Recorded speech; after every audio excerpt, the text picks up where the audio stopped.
sheep chase. To set the scene, you are all in the idyllic Christmas town of Pine Grove. It is a lovely holiday, snowy December morning in Fantasy December. And you guys are a level 5 party who have been working together for some time now, so I think you would all know one another at least a little bit. If you'd like to introduce your characters in the order we made them. So starting with Matthew. I am the gnome. I'm a 900-year-old gnome who, in his spare time, forges documents. I am a rogue, and that's all that you need to know about the gnome.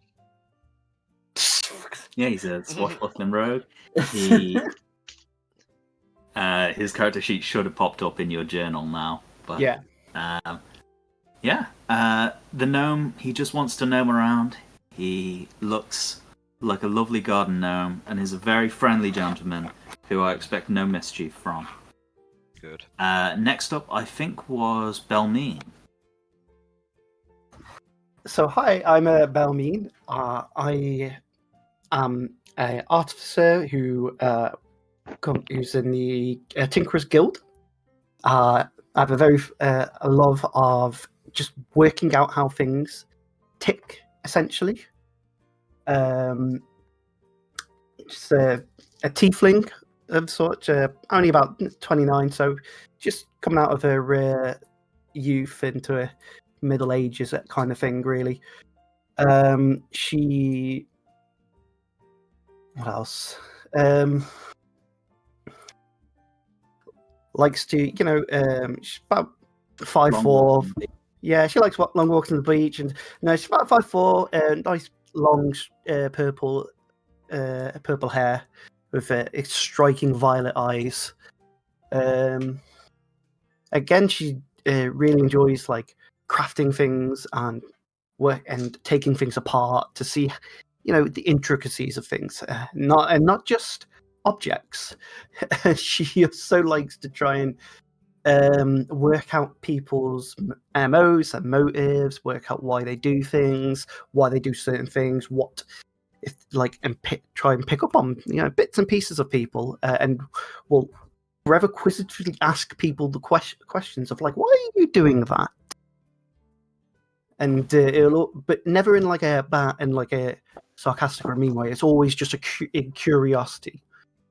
So yeah, okay. She's just a very, very happy-go person who just loves finding out how things work. So that was Belmeen. Next up is the noble Aasimar, Fendrick III. Hello, I am Fendrick III of the family Erkington. From a long line of Erkingtons, we're well known for our getting involved in other people's business all over the Shiznay. I myself don't consider myself one of the mainline Erkingtons. My Roll20's doing something. Sorry, I was making it so that everyone could see one another's character sheets. Okay, that's fine. I can't see it anymore. What, you can't see your character sheet anymore? No, I'm just getting a funky... Try and get that to pop up. D20... so I'll close it. You haven't put your... What the hell is blank? What? It's not blank on my screen. Oh no, my character sheet. Stats and everything. Yeah, it's all there's no stats. I see it all. I mean, as long as Rob sees his stats, I don't really see care. my stats. It's okay. Okay, that's fine. Can we see each other's stats? Oh, you should be able to. Yeah, I was able to see that. The only one who hasn't popped up is Adam's, which I'm going to do in a sec. Yeah. As I don't see myself as the mainstream Erkington family barbarian. Yeah, I'm a barbarian myself. My brother is a... oh my goodness. You're giving me a headache. My brother is a druid. He's very boring. I haven't done anything. My brother's a druid. I don't like him. Who's flipping around in my screen? Oh, Logan. Nope. Damn it, guys. Are you guys fucking around on character sheets right now? Have I made a mistake by making this visible to you all? Yes. Because I'm a barbarian, I'd much rather fight than greet people and do the regular shake people's hands and wave at people. So consider me Harry, the Harry equivalent. But a very well-educated barbarian. Well-read barbarian. Mm-hmm. Like, I know where people's weak spots are and where their soft spots are as well. He's dedicated so many hours to reading Marcus Aurelius. Yeah. And fictional... Fantasy Marcus Aurelius, sorry. And, oh, damn it, what was his name? What was the guy who knocked down a ton of castles in England? Cromwell. Oliver Cromwell? A big reader of fantasy Oliver Cromwell. That's just his name, Fantasy Oliver Cromwell. Yeah. First name fantasy. Yeah. Okay, and the last member of our party is Drinkastas Sazrios. Is that how you pronounce it, Alex? Why are you asking me? Not Alex, Adam. Fucking That's fine enough. Too many A's. Yeah. You just call me Drinks for short. It's Drinkastas. I'm a Dragonborn, fighter, soldier for many years. Seen too much battle, became a mercenary. And that's really all you need to know. Mm-hmm. Yeah. You are, I believe, a blue Dragonborn, right? That is also true. Okay. Well, having, spent a few months adventuring together now, you have rescued many dragons from horrible princesses. You've gained a little bit of a reputation. You've come into this new town, Pine Grove, where you've yet to build up a reputation. And feeling the holiday spirit coming on, you have bought yourself to a lovely tavern called the Randy Reindeer, where you've sat down, you've ordered, some mulled wine, some mince pies have been delivered to you all. Here is the gnome, here is Fendrick, here is Drinks, and here is Belmine. Wait, which one's Belmine? I wasn't paying attention. Leftmost one. The only one that's a tiefling. Okay. Ignore the loot on your back. Turns out, not many tiefling tokens. Or at least not many tiefling artificers. Mm-hmm. No. Yeah, I mean, Matt was happy, was kind enough to source his own image for the gnome. That was the gnome movie. And so you have all sat and you're warming yourself in this quite cozy little tavern with your mulled wines. Your bellies are full of figgy pudding and other Christmassy meals. And all of a sudden, you hear outside a sort of mild commotion. You're used to much worse than this, being battle-hardened adventurers, but you hear hoofbeats and the sound of bleating, and then people swearing at this presumably off-screen sheep, when the door flings open and the offending sheep enters the tavern. So I'm going to put it on the token layer. The first thing you notice about this sheep is probably that it appears to be holding some sort of rolled up piece of paper in its mouth, and that its face and a lot of the entire front half of its body is just coated in ink. And this sheep casts a hurried glance around the tavern, inspecting each of the tables before fixing eyes probably on, I would say, Belmine is the most likely, and walking straight up to her, holding this piece of paper in its mouth, which it promptly drops on the floor in front of you and bars expectantly. I just I'm sat there looking at it and go, why are you doing that animal handling check? Yeah, what would you like to attempt to do, Fendrick? I'd like to pet the sheep and make it one of my own. You stand up from your chair, walk over. The sheep instinctively takes a step back, and then as you like reach out to like pet it, I'd like you to make an insight check. Okay. Insight. We'll roll. 17. Decent check. It's really weird. The sheep seems like offended. And the sheep like stamps its hoof on the ground, or is it? What would you call it? Like a hoof for a sheep? It is. Yeah, they have hoofs. Yeah. Stamps its hoof on the ground next to the roll of paper and bars again at Belmine. I'll reach down to pick up the parchment and unravel the scroll to read what it says. Okay. I'd like you to make a quick Arcana check. I will tell you for free, you're able to recognize that this is a spell scroll of some description. Okay. So watch me roll really bad, guys, because I have a decent Arcana. Yeah, you want to... Well, check I got a thing if you roll badly, so... It's an 11. 11 total, okay. Use your initiative. Use your inspiration Straight for away. that. Straight away. Dude, waste at the start, okay. So, you're able to tell, you can feel some traces of magic in this scroll. And, like, you can tell it is a spell scroll of some description.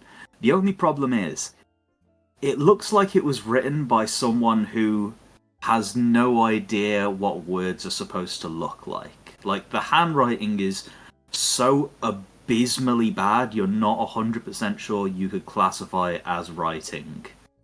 So you couldn't even begin to try and figure out what the hell this scroll will do. I look at the sheep. The sheep bars expectantly at you. And instinctively turn to it and says, "Did you write this?" Bah! Stamps the ground. It looks Maybe. nervously at the door. Anyone speak sheep? No. Oh. Can I see if it As has I'm any really- documents on it?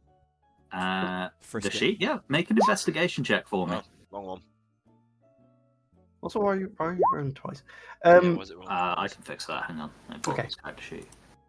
In the meantime, then, as I'm quite curious about this spell scroll, is it readable still, even though it's so poorly written? You could cast whatever the spell is, you just don't know what the spell is going to be, I think. Okay. With your Arcana Four. check there. I'm going to. How did you roll 3 14s in a row there, Matt? I actually don't know. It's pretty Hacked. impressive. Okay, well, you pat the sheep down, and you do not find anything on it. It is a naked sheep. Your hands come away black with ink, but you do see a mark around its neck where it's clearly been like tied up with rope, and it has clearly like struggled to free itself of its lead. I will use the spell scroll then, and just see what it does. Essentially, what happens? Okay. As you begin reading the spell scroll, the sheep begins to excitedly like start barring and bleating, and the magic reaches out from the scroll and envelops all 4 of you, affecting you with whatever this spell is. And very suddenly, the sheep's excited bleating turns into, "Listen to me right now. This is very important. I need you to say if you can understand me. Stop looking at me gormlessly. I know that you can talk. Can you understand what I'm saying?"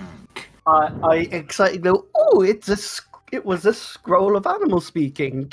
Yes, it was. Okay, you can understand me. Yes or no, please. We have very little time.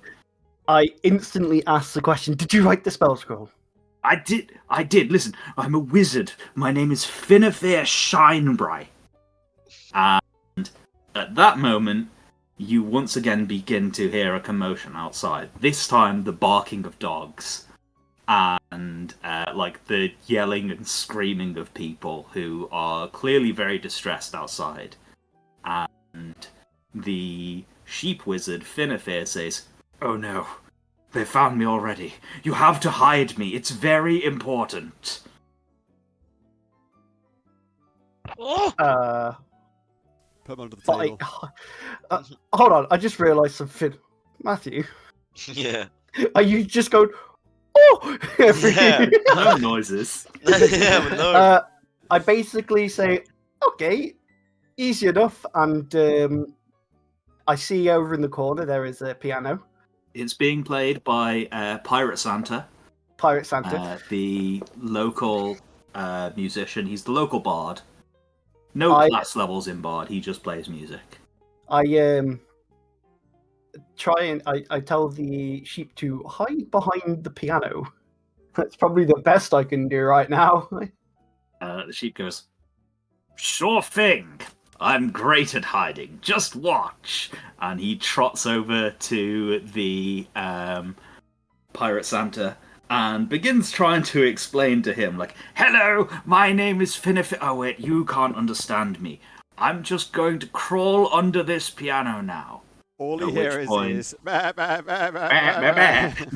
bah. At which point, Pirate Santa goes, "Yar, ho, ho. There be a wild animal sneaking into me piano." I shout over, just ignore it.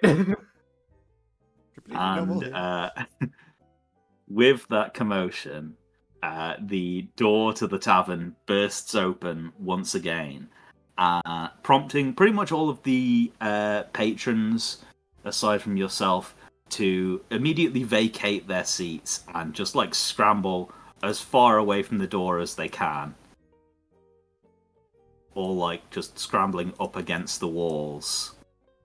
As first of all, 3 wolves wearing iron collars enter into the tavern, flanked.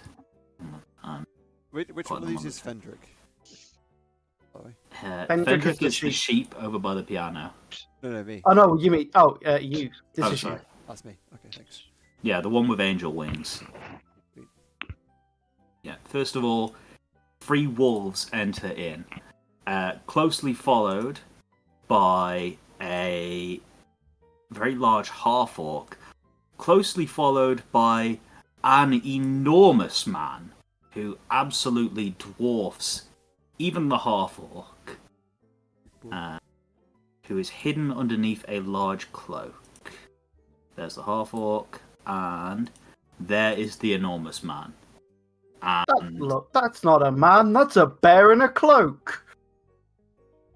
is what you say, and the bear in a cloak looks at you, grunts, and shows you its enormous middle claw in a very intelligent move for a bear. And given that you have just spoken up and made yourselves known, the half-orc will look over at you first and say, "Oi! Have you seen a sheep that belongs to Master Knock?" Master who? Say that again. Master Knock. N-O-K-E. Master Knock. I just And kind he of. looses the 3 wolves that begin sniffing around. Fendrick has gone over to the floor carpet, Mm-hmm. the rug, the wolf rug, and he's slowly putting it on. You are putting the wolf rug on. Okay. Okay. Are you intending to disguise yourself as a wolf? Possibly. Sure, I want to see how this goes, so make a deception check for me. Deception Please with roll. -1. Normal. Deception. 16. Yep. 16. That's impressive. That is impressive. I'm going to make a roll for the wolf. With advantage. and actually roll incredibly badly. And the wolf looks at you and sniffs you, and despite the fact that you very clearly do not look like a wolf, and that it watched you put this wolf skin on, the wolf doesn't really seem to believe you're a wolf. The wolf just doesn't seem to, like, care that you're wearing the skin of its, like, brethren. Anyway, back to the question. Yeah, I'm like, no. Deception Who is check. this Master Knock? Deception check. Here we go. I'm awful at these as well. Yeah, I rolled an 8. Ooh, you lose. The orc reaches over to you and grabs you by the collar and pulls you out of your chair. And he begins brandishing what appears to be a greatsword that is wrapped up in very decorative Christmas wrapping paper. And he attempts to threaten you with it and goes, I know you're full of it. You know where that sheep is, and we're going to find it. Now either you can hand the sheep over and return my master's missing proprietary, or you can continue to lie to me and hide the proprietary from me and be punished. The bear looks confused at him. Yeah, I'm like, that was a very poor attempt at intimidation. You're not very good at this talking thing, though, are you? What is it you... I can see that from that rather interestingly decorated sword of yours, that you have a strange style. Why would that be by chance? Oh, well, that's local custom. This time of year, any weapons, they have to be decorated in such a way that they fit in with the festive aesthetic. Is that so? Oh, interesting. Did you by any chance have any more of that? I'd like to take on this custom as myself. I'm not from these areas, as you could probably imagine. I don't know what... are you just, like, trying to distract him away from the sheep problem? Or... Yes, very much I am trying to...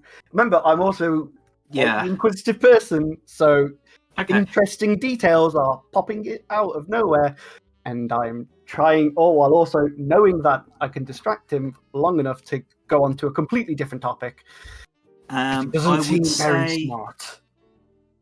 Yeah, try and make, like, a deception check to try and hoodwink him.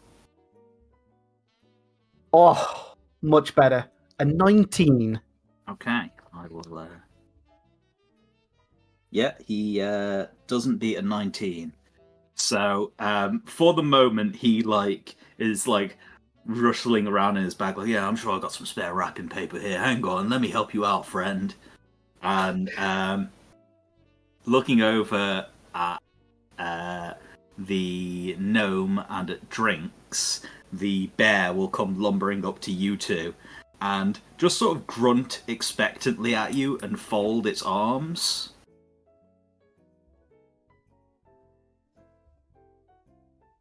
And then it will look around the tavern and, like, spread its arms wide in, like, a big shrug and grunt again.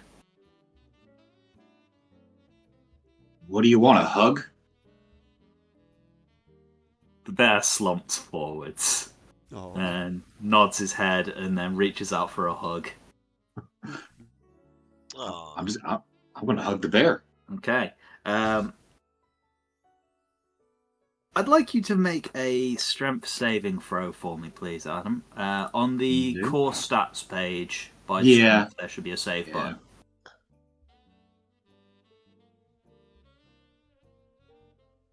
20 fucking 7. Yep. Okay.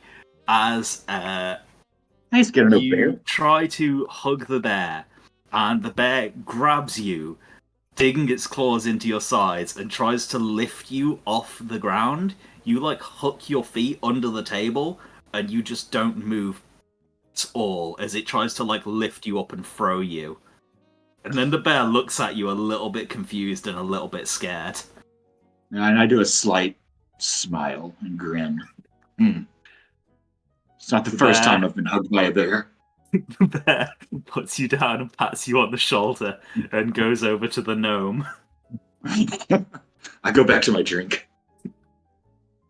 The gnome, the barely disguised bear, walks up to you, attempting, after having been thoroughly embarrassed by your friend. I'm a gnome! He just stares deep into his eyes, his soul. What is this? Can I do an intimidation? Yeah, can I do an intimidation check? Right. What's the gnome made of? Actual flesh and... Yes! Yeah, baby! These rolls, I can't believe it. There's 2 19s in a row. I need to check what the bear's wisdom save is. 2 seconds. Black bear is going to have a wisdom save of not very good. Not that good. Nope. For sure. That's a total of 10. The bear looks at you and is just so like disturbed by how little of an effect it and its group have had on all of you that it seems like there's some sort of instinct that is telling it that it doesn't want to mess with you. In the meantime, the wolves that have been attempting to sniff out Finnefer, I'll make a quick roll for Finnefer. Not good. I will make a quick roll for the wolves with advantage because they're keen senses. Okay. The one wolf nearest to the piano is approaching it and appears to have caught the scent of Finnefer. I think, Frederick, you might have a chance to interfere. Yeah. I'll warn you, you're going to have to try and be subtle. I'm still wearing the skin, by the way. Yep. Yes, you are. I say, hello, brother. The wolf actually like barks back at you as though it like understood that English.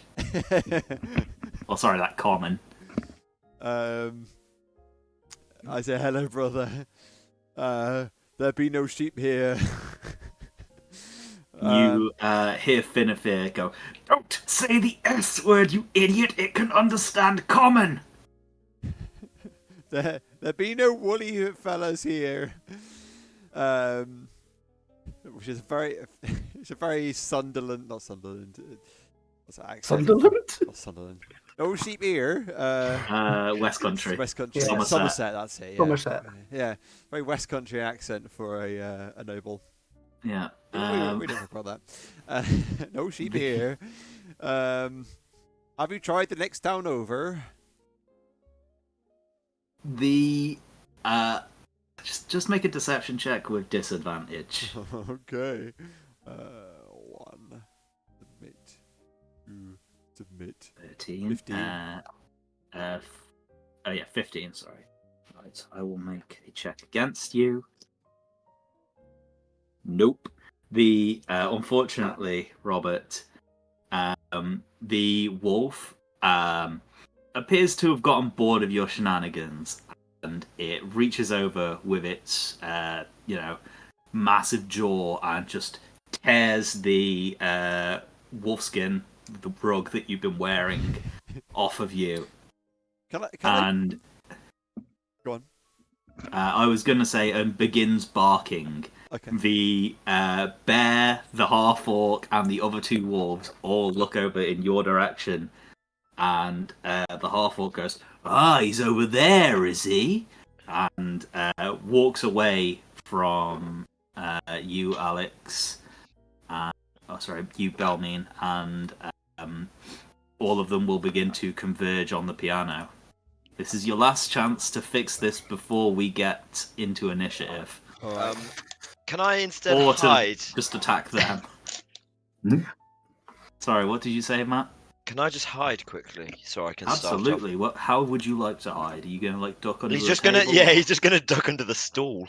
Sure. Make a stealth check for me. As they've all turned their backs on you, you slip under the stool. As that happens, I jump back towards Drinks and say, "Get in front of me. The last thing I need is this goddamn bear in my face." As I scoot around the table, so I'm as far away as from them as possible. Can I pick up the wolf in front of me?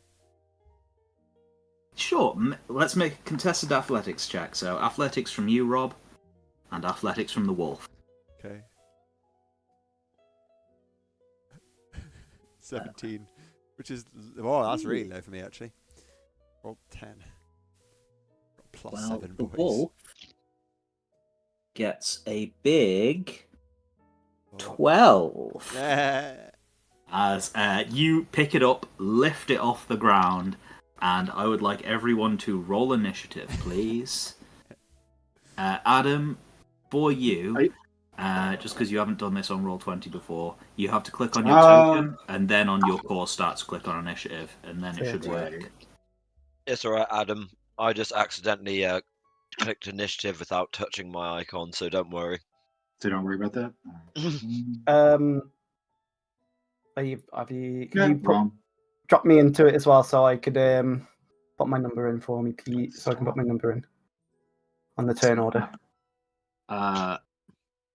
What do you need? Oh, right, yeah, because Yeah. you're rolling. Yeah. I roll physically. There we go. Thank That's fine. you. I can't click my icon. You should hang on. Let me see if I can fix that for you. Estas Rios should let you do it. Saying can be controlled by you. Let me just edit. All players token. Use selected token. Save changes. Try it now. Try and click it and see if you can move him around. Oh. Someone else is doing it. Yeah, I just did that. But okay, hang on. Sorry, it might have been because I was clicked on him. Try it now. Nope. God damn it. Ah. Why? Okay. That's kind of a pain. Let me just. Well, I added another one, seeing if I could do that, but it's still not. Still not working after you add it from that. That's weird. Oh, okay. I got it. I did it. Can you delete? Yeah, can you delete one of those? Yep. There we go. All right. Okay. That's my secret skill. Create 17. It's a shadow clone. Let me just quickly roll initiative for the enemies. Let's say 18. 4. Actually, I'm just going to have the 3 wolves all go on 1 initiative. Save some time. There we go. And 2. Okay.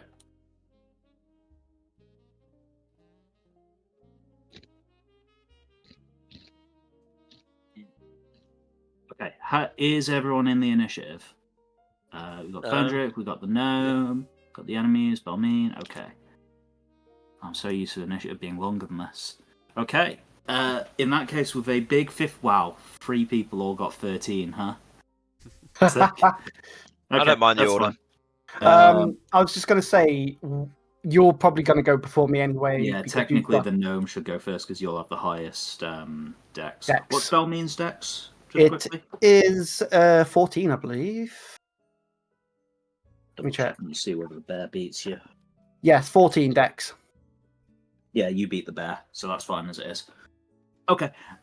In that case, Alex, you are currently grappling the first wolf. No, I'm not. Not Alex. Fendrick, you are currently grappling the first wolf. I'm so used to you starting combat. I mean, You're used to it being Yoya, who has Yeah. like 2 billion decks. Okay. Fendrick, Oh. you're currently grappling the wolf. It is now your turn. Fendrick shouts, "Stay away! I've got a wolf!"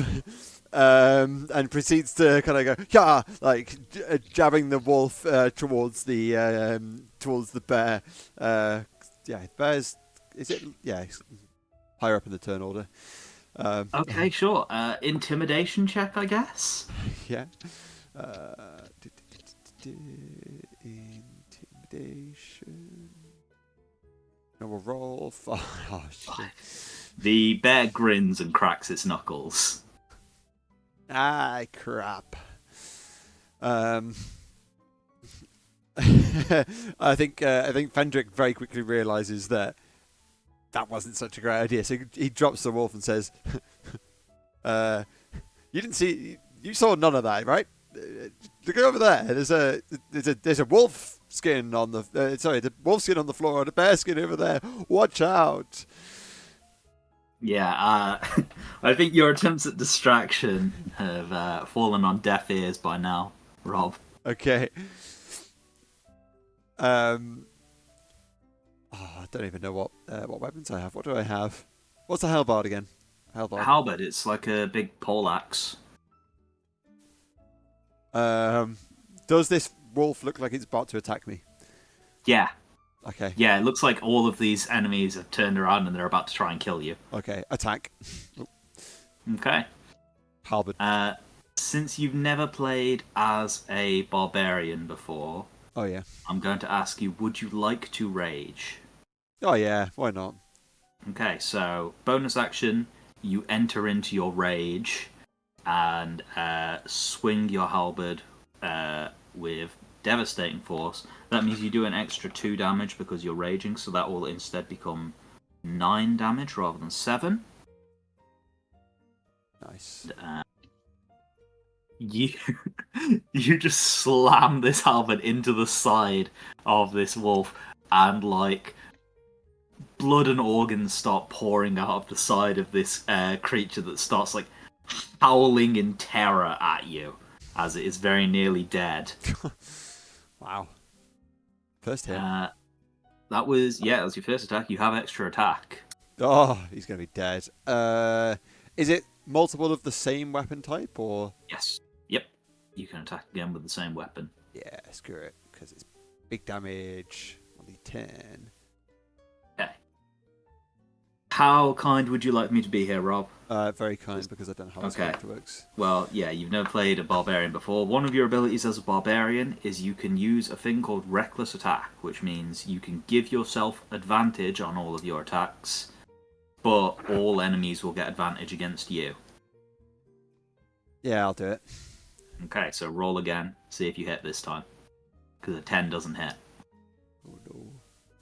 Weapons. And again. 25 definitely does, and with a 9, you decapitate this poor wolf.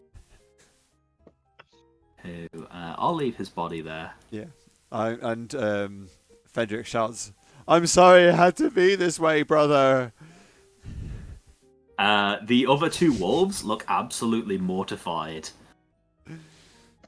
Is that the end of your turn? And yeah, I'm going to stay where I am. Okay. It's Gnomon time. It's Gnomon time. So I'm eating a Pringle. The gnome, right? Mm-hmm. He's going to start running. That's what Okay. the gnome loves to do. All right, I'll let you guys know that.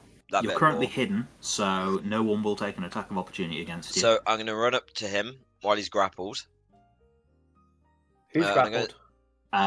The bear. wolf over here was grappled. No one is grappled anymore. I'm going to run up to the bear Uh-huh. instead, and I'm going to start stabbing. Okay, so you burst out of the shadows, duck past the half-orc, and pounce at the bear with your... I think it was a rapier is your weapon, isn't it? Yeah. Yeah, with your rapier drawn, and just start stabbing towards its gut. Make an attack roll with advantage for me. Oh, thank God. That's better. The music's Well. so jolly for this battle. And then Christmas. do I roll for sneak attack as well? You That's do if you because hit. it has an armor class of 11.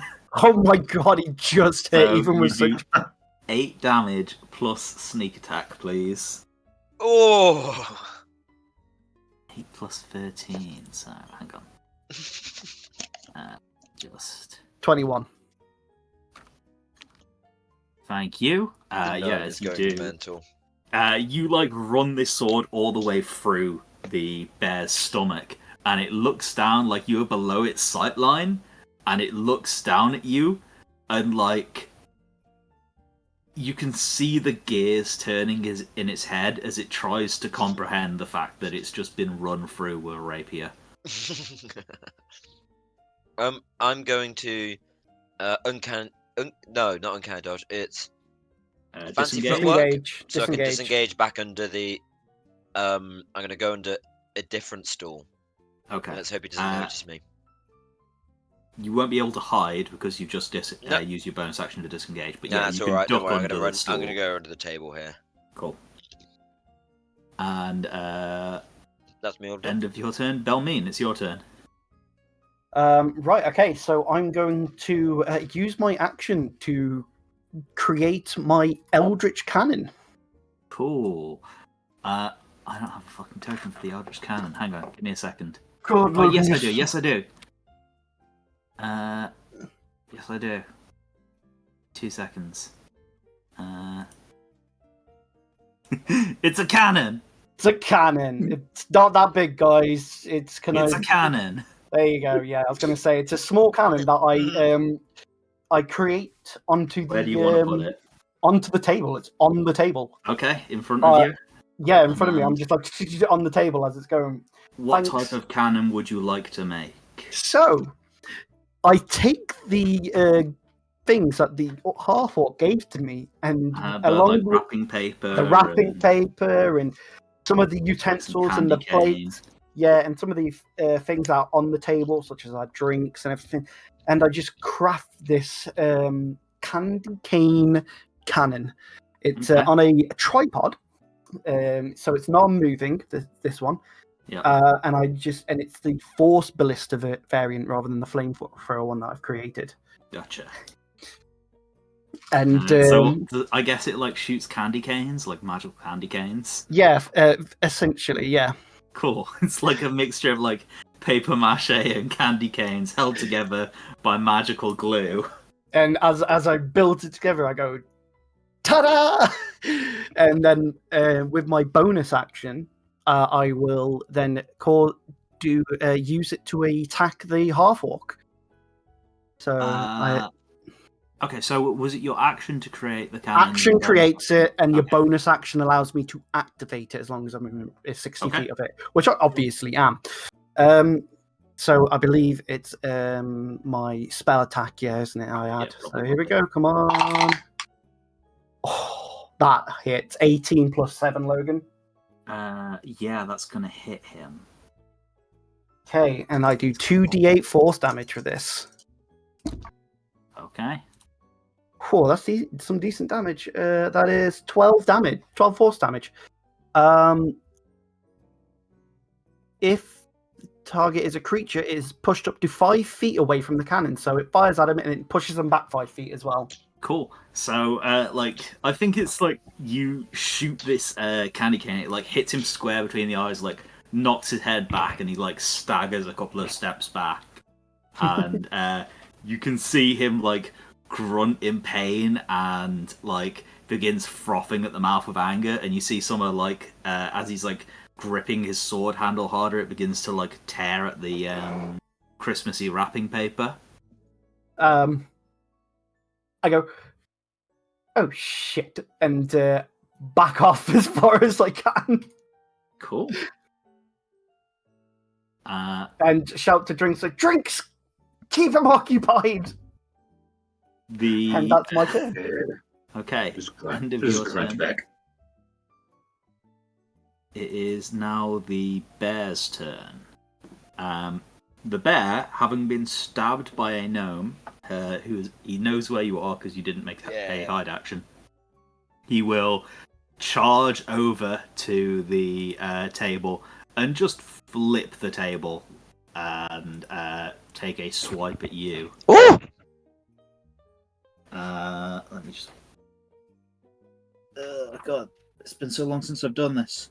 He is going to be. Yeah, he's going to be using his multi attack. So, first of all, his bite and then his claws. +5 to hit.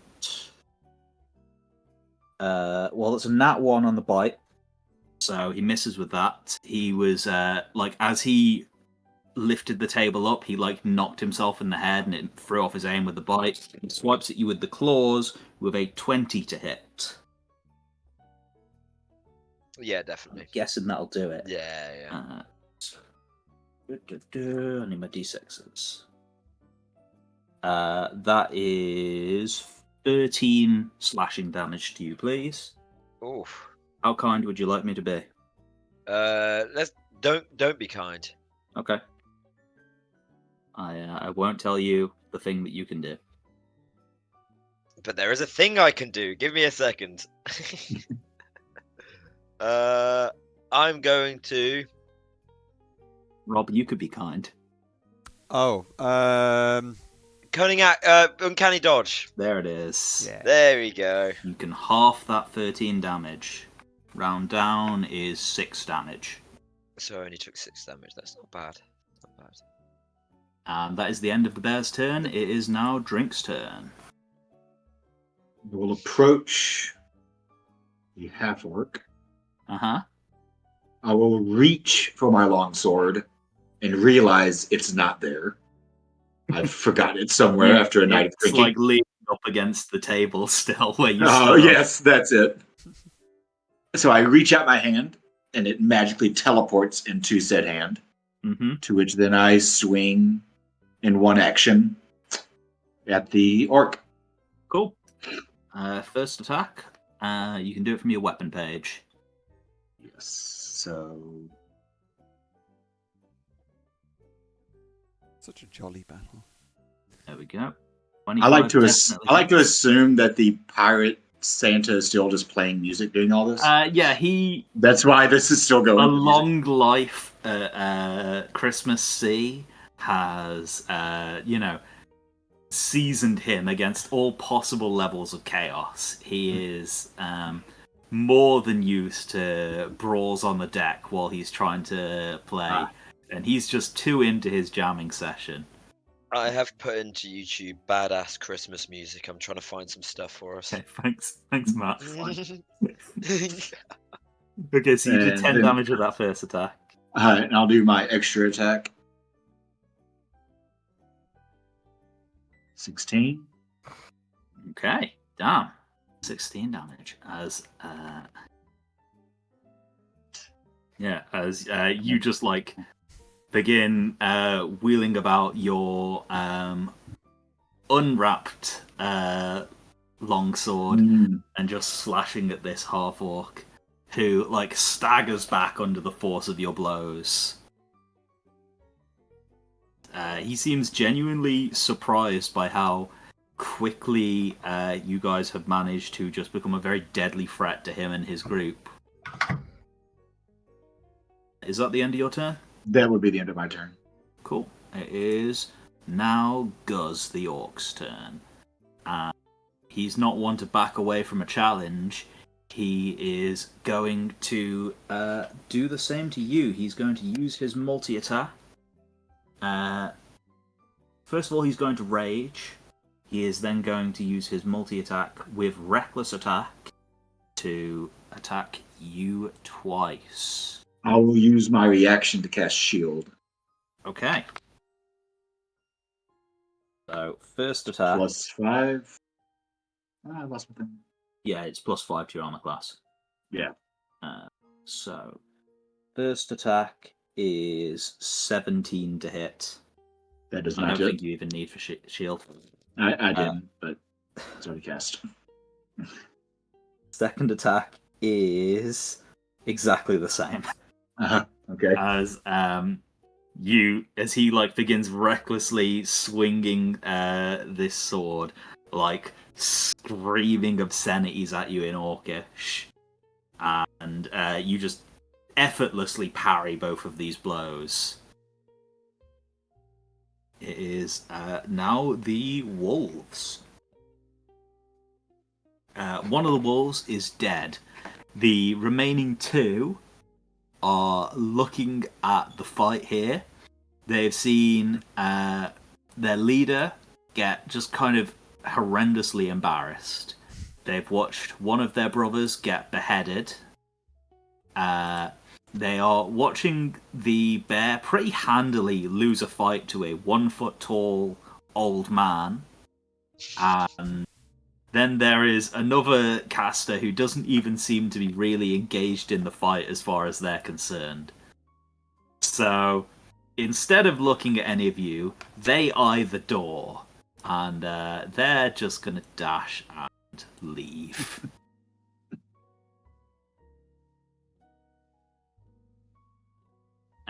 Taking their full action to just run full speed out of the tavern and down the street.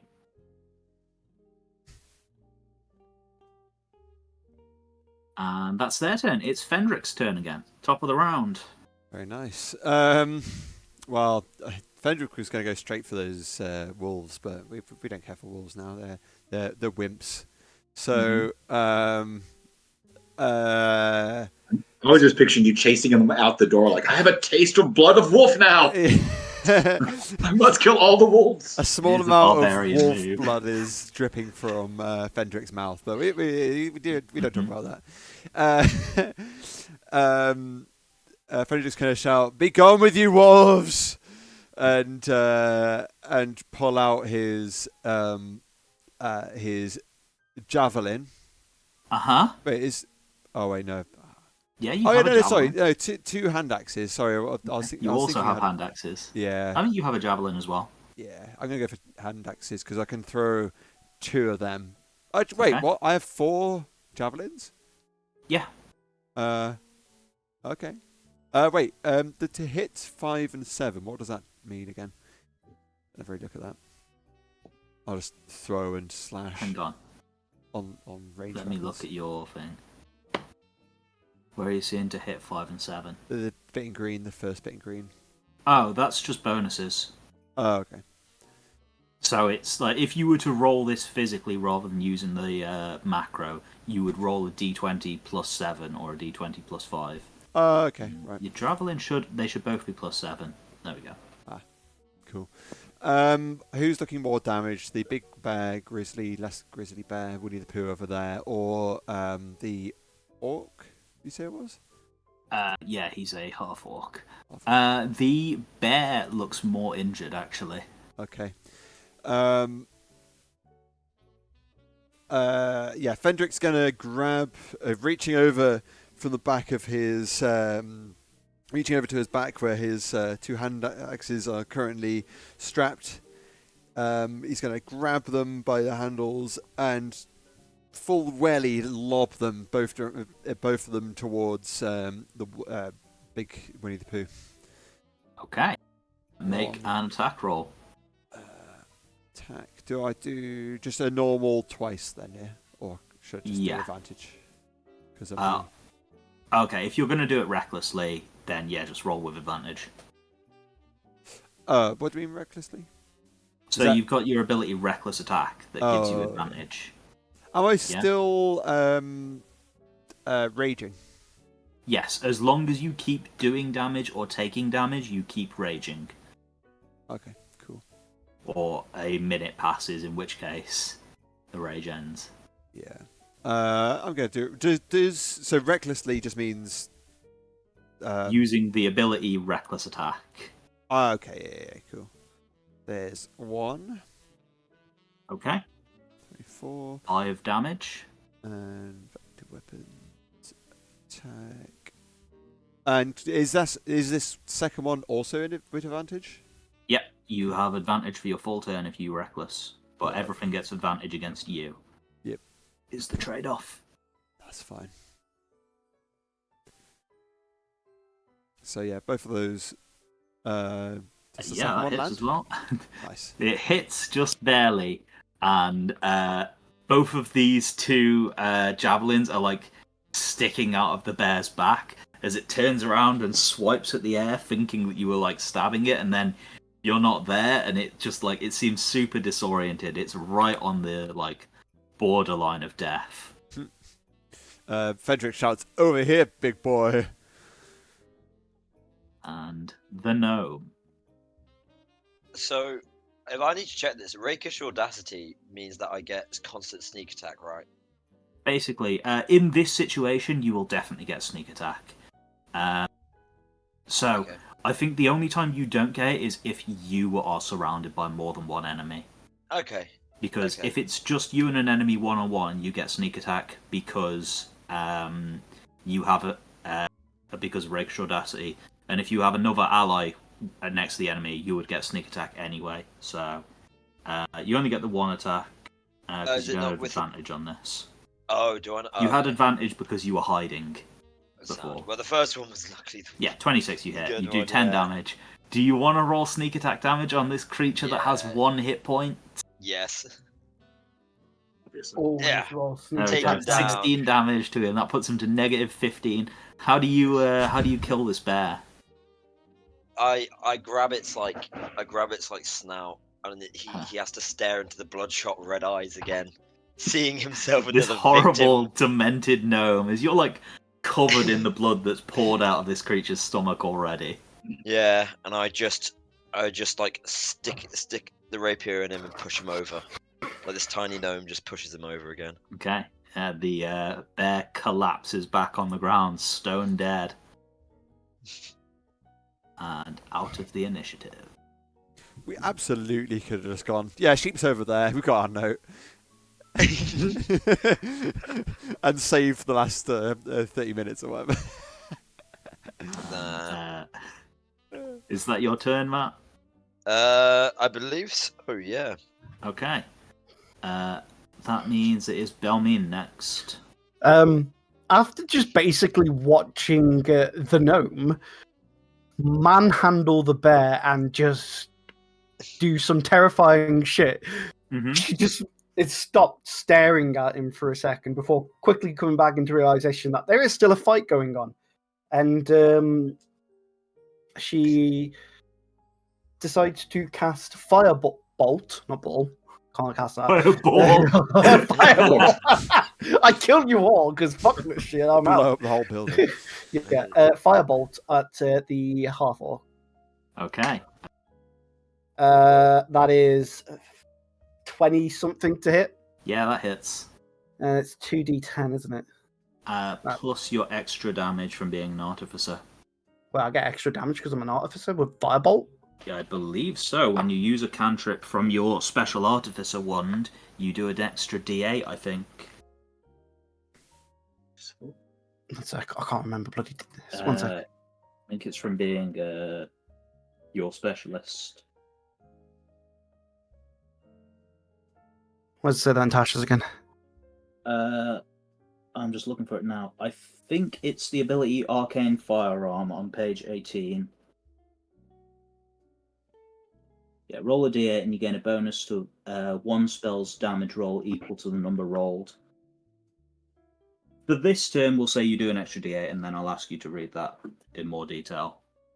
So 2d10 plus 1d8. Okay, that's a lot more damage than I was expecting. Yeah. Where's another d8? There it is. Good damage. That's 19? 19, yes. 19 damage. Yeah. You blow one of this orc's arms clean off, and he remains standing, bloodshot eyes, roaring in rage and agony. He appears to have just completely lost himself to bloodlust at this point. He's just screaming and calling the wolves cowards. He's telling the bear to get back up and die like a man. He appears to have just completely lost it. I say So no talking reason into it. He does not seem to be reasonable right now. No. As that has happened, and the ball, it's the as I go, I don't think that bear's getting back up. And then with my bonus action, get the cannon to fire again at him. Mm-hmm. Ooh, that is probably not going to hit. Maybe 5, 12 to hit. Nope, unfortunately. So yeah, the force. He it would have hit him, but now he's missing his arm. It just sails straight past him. It would have hit him in the arm. Yeah, it's like, oh well, and that's my turn. End of your turn. Drinks, it is your turn. Can you tell me about how close he is to death? He is below. He is significantly below half hit points. I will tell you that for free. Okay. Then I will just go with the normal attack then. Okay.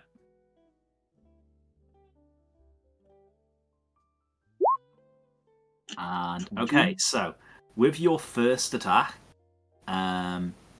you swing about this longsword and drive it through this orc's heart for what should be a fatal blow. And he uses his half-orc ability, Relentless Endurance, to survive at 1 hit point. As you draw the longsword back, ready for one more attack. Alright. How do I kill him by kicking him in the balls? We can flavor text this if you want. Is That's that how how I you want want to? Okay. Just, kick the balls. Yeah. Balls. Kick I mean, obviously. Okay. What it would be is on your skills page at the bottom there is unskilled strength below all the rest of your skills. That would be what it is because you're not trained in what's it called? You need to beat a 14 to hit him. Not trained in leg. Yeah, you're not trained in unarmed strikes. So how do I do that? So on your there's a little dice icon next to that settings icon that you clicked on. I see should it. do it. All That's right. the same as you do for any of your skills. That's I see it now. thing for rolling it. Alright. Wish me luck. Come on. With advantage because he's reckless. Alright. So, That did work. That's good. One more time. Yes. Exactly what you needed. Yes. So yeah. After I stab him in the heart and I pull back, and I notice that he did not die, I just spin around in one kick right in the gooch. Right in the gooch. Right in the gooch. The shock from having his testicles destroyed causes what, would be heart palpitations, but now with his ruptured heart, just causes the last of his blood to hemorrhage out, and the orc collapses on the ground. Congratulations, you have solved the puzzle.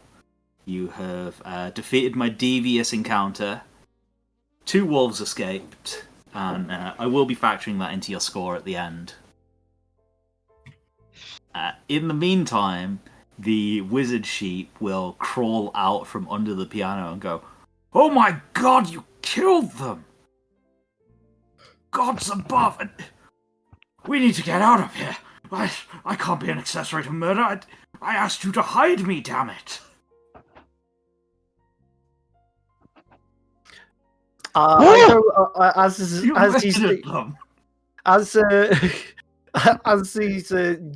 spouting all this off. Yes, those are people. As he's spouting that off, I go up to my cannon and struck it. It's like, it's a good cannon. Did some good damage.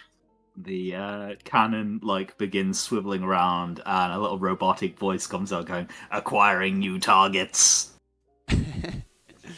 It's like, ooh, everyone must leave pretty soon before it decides to start killing people. Please leave. And let's please leave. And I grab the cannon, lifting it up and start running out of the building.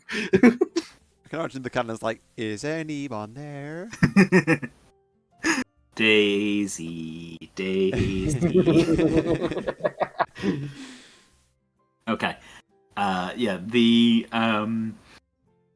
sheep goes, those were people, for goodness sake. That wasn't a real wolf. That wasn't a real bear. I'm not a real sheep.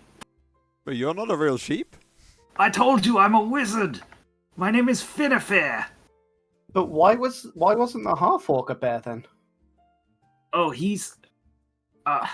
okay, there's a lot of explaining needs to do here. I understand that I was a little bit rushed. I was being pursued. They all work for a young gentleman who I now have a little bit of a grudge against. His name is Ahmed Na, and he was my apprentice before he turned me into a damn sheep and stole my wand. All of these gentlemen were on Nock's payroll. He's sort of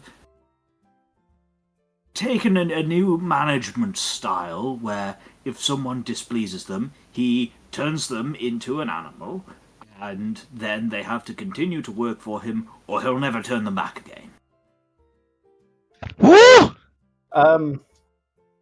So you're So telling me can I do an Arcana check to understand this spell? Because I think outside the game, I think I know which spell it is, but obviously without. I will allow you to do an Arcana check to see if it was something you already know, but he's literally about to explain what the spell is, so... Okay. Still make the Arcana check if you want. 24. Yeah, you know that this is probably a polymorph, or more rarely a true polymorph. Yeah, that's the one I was thinking it was. And the Finnefair, the sheep, will walk up to you, gingerly sort of skirting past the barbarian noble that beheaded one of these wolves, and say, yes, I was, until a few years ago, a transfiguration wizard of quite some repute. I developed a very powerful magic item. It's called a Wand of True Polymorph. And with it, you can cast the spell True Polymorph, which will allow you to permanently change one thing into an entirely different thing. You could turn a very powerful and well-respected wizard into a sheep, and then tie him up in his own garden for 2 years.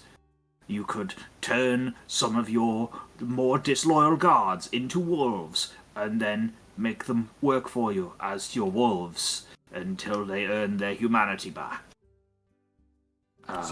So you're telling me that we murdered people? Like actual people with lives? Yes, they had families. Families who had already presumed them dead. I want to be very clear right now. You guys are the only people who can understand me. You just murdered several animals and a half-orc, and you're now talking to a sheep, to all of the people remaining in this tavern. Okay, who spiked our drinks? Can I search if they have any documents I can forge on them? Why would you want to forge the documents on them? They're dead. It's the gnome's favourite thing to do. Okay. He loves forging documents. Make Shall I roll? an investigation check for me. Yeah, sure. Sorry. Skills.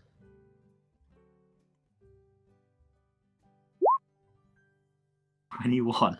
You rifle through the cloak of this bear, and you find really very obviously fake fantasy driver's license that names the bear as Mr. Polar, the friendly Christmas bear. I'm just gonna hide that under my little hat. Okay, sure. For a moment, as the gnome lifts his hat, you guys witness some sort of indescribable and eldritch horror, which you then immediately forget as the hat goes back down. Wait, what? Don't ask what's under the hat, bro.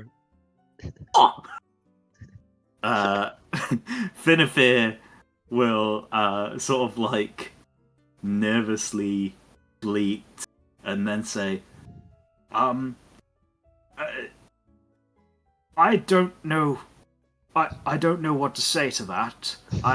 Listen, I'd come here and I was searching for someone with enough magical wherewithal that they might be able to cast that scroll that I gave you, that you cast, so that I could explain to them and entreat them to go and steal back my wand that Nock stole from me, and well, now frankly things have already escalated beyond what I considered. At this point, I go up to him and say, "You wanted someone to steal a very powerful magic item for you, and you Steal, didn't recover, it is stolen, returning to its rightful owner, me, to turn me back into an elf. And you didn't expect violence? Kind of hand in hand." Oh my god, you're adventurers, aren't you? Oh, I've made a horrible mistake. I should never have hired adventurers. Oh, what was I thinking going to the first magical people I saw? Oh, I should have known better. You stupid idiot, Finifir. You know adventurers are unhinged maniacs. Wait, he's paying you guys? He hasn't offered us money yet. Yeah, as I'm cleaning my sword, I ask, what is in this for us? As adventurers. I was a wizard of quite some repute. Once I am returned to my form and am able to take back my wand and take back my tower, I will be able to reward you in a not insubstantial amount of gold, and also you should help me because I am going to be imprisoned once again by a maniac who turned me into a sheep and makes me eat my own lawn. And frankly, I'm kind of hoping for pity points here. Hey, Can I use insight into see about like how much of that is like how truthful he's being about what he's going to provide us? Make an insight check. That's a 15. Cool. I'll make a. He has no idea how much is left in that tower that has any monetary value. He intends to pay you what he can. I basically say, so if by chance there's like nothing left in your tower, will our payment be the staff? The wand of true polymorph. Yes. The legendary magic item that, I mean, we've quite clearly demonstrated the effects of what happens when it gets into the wrong hands. You want me to hand it over to you, the gang of roving murderers. Well, the thing is, I'm a noble, and no matter how much money you can procure, I highly doubt that it'll make a single dent in my wallet, so to speak. So I think the only option here is to give a fancy wand. I'll be honest, I was really hoping that you people would just be in the Christmas spirit of giving, and you would help me out of the goodness of your heart. I'm pretty backed into a corner right now. Backed. You see that the spell is already wearing off. I'm returning to my sheep language. At this point, it's like, well, we'll just see what happens then. But I really want to meet this Nock who managed to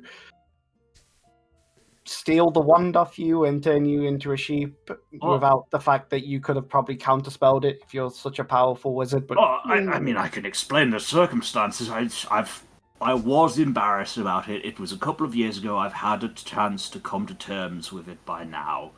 You see, he was my apprentice for some decades, and well, he had some modicum of talent. He was Well, he had a career ahead of him if only he'd been willing to stay the course for another century or so.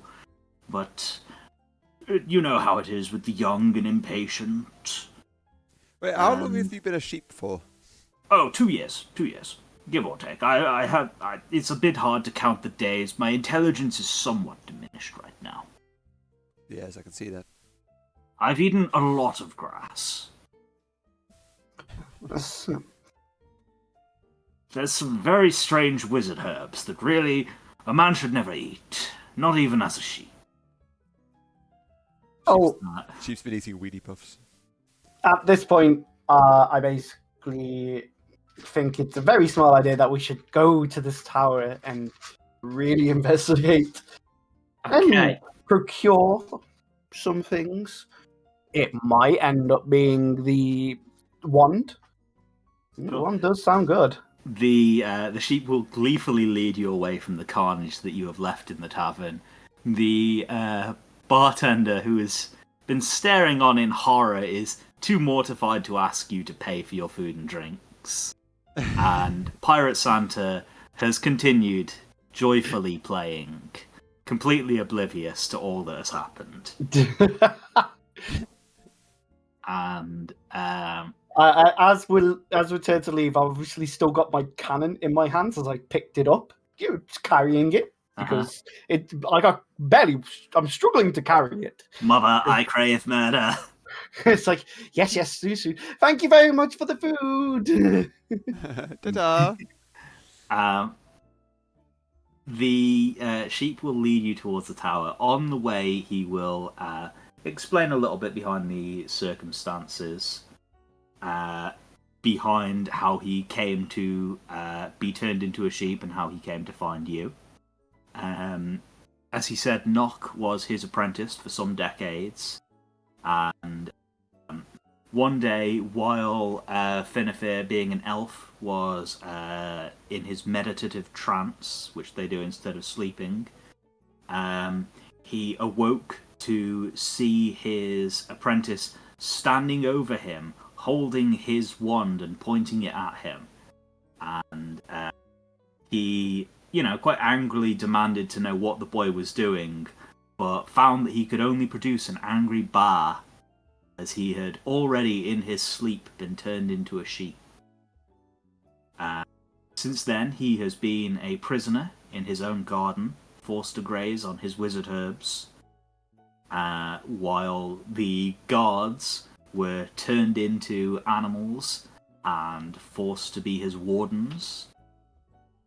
And it was only last night where, for the first time in many months, he discovered that Nock had left the door to the home open, and Finnefer was able to get in and find a sharp implement to sever the rope that had tied him up, and then get access to some of his writing implements, which he used to create that scroll that you guys used.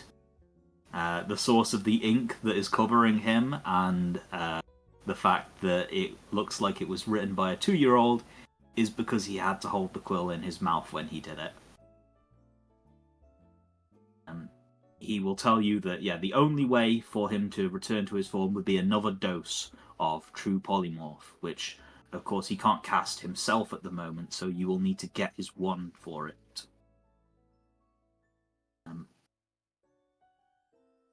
And he leads you out of the lovely town of Pine Grove and up the main road out of town, where he will veer off the road to a gap in the hedges and leading up a well-trodden dirt path where you can see many feet and paws have come.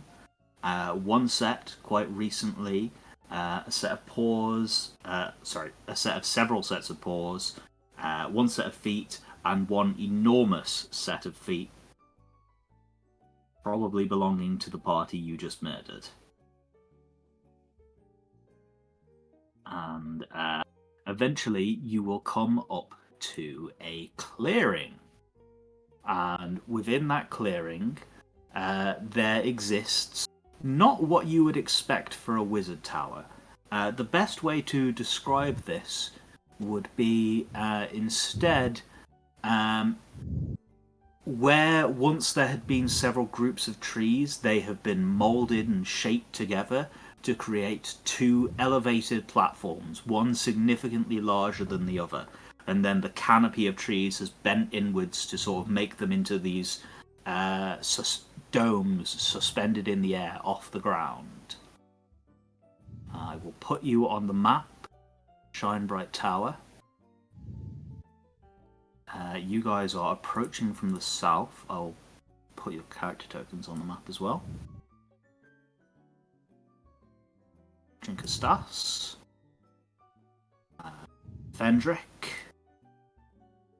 and the gnome. And I will describe what you see ahead of you in a moment. Ignore the really dodgy fog of war. You can only do squares with fog of war, it turns out. Huh.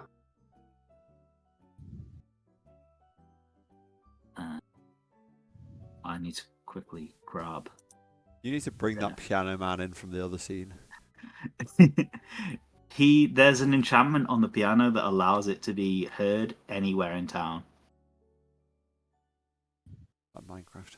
That's an impressively loud piano. It's not. The thing is, it's Enchanted. always at a comfortable volume. It's just always audible. It's a magical piano. Yeah, it's So a magical piano. So one might think they're going insane that they can constantly hear piano going. Yeah, well, It will never stop. this town doesn't get many visitors. Anyone who is a visitor leaves pretty quickly on account of the magical pirate piano. So, as you can see, there's two large platforms. The larger of the two is, I think, roughly suspended 20 feet above the ground, and the smaller of the two is 30 feet above the ground. They appear to be connected via these. They are sort of rope bridges, but the actual platforms appear to be made out of like the suspended roots of the trees, and then it's been like reinforced and suspended with ropes. What you can see is two apes who are currently playing with a comically large set of dice, and there appears to be two candy cane great swords driven into the ground, one behind each of them. Wow, they must be haven't- playing Humans in Caves over there. Humans in caves. It's office workers and train commutes. The most popular fantasy role-playing game. I was like, oh, I played that in my youth.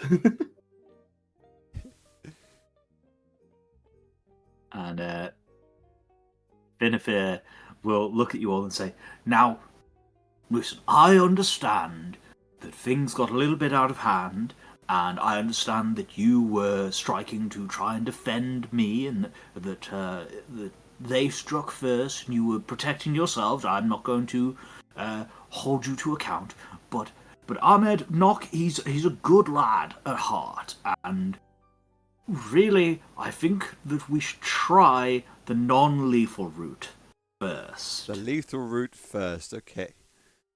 Says the barbarian.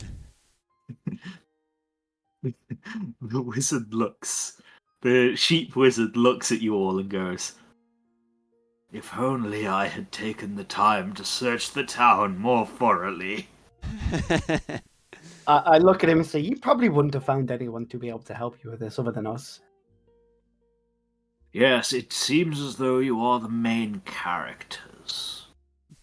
Very well, I shall defer to your judgment, but please, I would at least like you to try to not murder my apprentice. I understand he is done wrong by a great many people, myself included. I look with a very puzzled expression on my face. It's like, he not only, while you were unable to defend yourself, turned you into a sheep, Yes, but then yes, he did do that. continue to turn anyone who stood against him into other animals and Yes. has forced them to do his bidding or stay animals their entire life. Yes, he did do that. You do realize how stupid you sound right now, right? I understand he has done wrong, and I am not advocating for his forgiveness, but perhaps we could convince him to surrender himself and face trial with dignity and his head attached to his shoulders.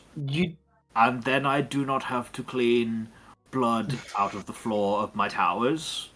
There's also the fact that he currently wields a very, very, very powerful magic weapon that can Yes. turn us into any being permanently.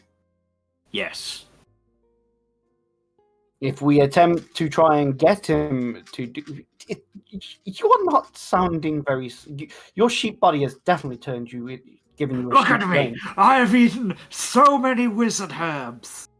I'm working on transcendental planes right now. You're not working on many things right now. Silly sheep. He will go and graze sadly by a tree stump. Okay, team, let's go kill some things. is what you hear me say. Don't need to tell me twice. Blood! I was just gonna say, the only one who isn't going to be bloodthirsty is me. The rest are going to kill things. Like, I just happen to don't care. Pillage? Okay. Maybe less pillaging and more just killing bad guys. Okay. Well, the ball is in your court. What would you guys like to do? I go to try and pick up my cannon again and realize I'm actually exhausted and ask Drinks if he can carry it for me. Drinks McGee. Sure, why not? You pick up cannon. The barrel swivels to face you, and you hear the robotic voice say, "New target acquired." Whoa. Get your thing under control there, buddy. Oh, don't worry. I'm the only one who tells it when to shoot. I crave violence. Soon, my child. Put it on my shoulder. Fendrick goes over and just tries to loosen a few bits of the cannon. Uh-huh. It doesn't work. Oh. Yeah, it's a magical cannon. You would have to do damage to it to destroy it. Oh, I want a loose cannon. I can just create a new one, you know.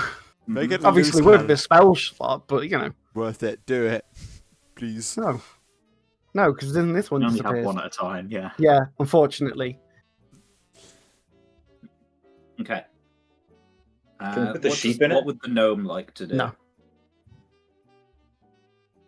Sorry, what do you ask, Adam?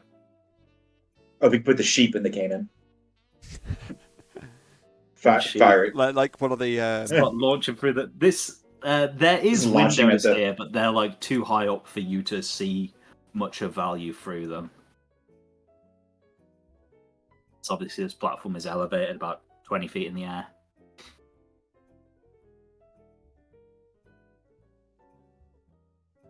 I love this Christmas music, man. I'm digging it. Quality. Okay, what's the gnome up to?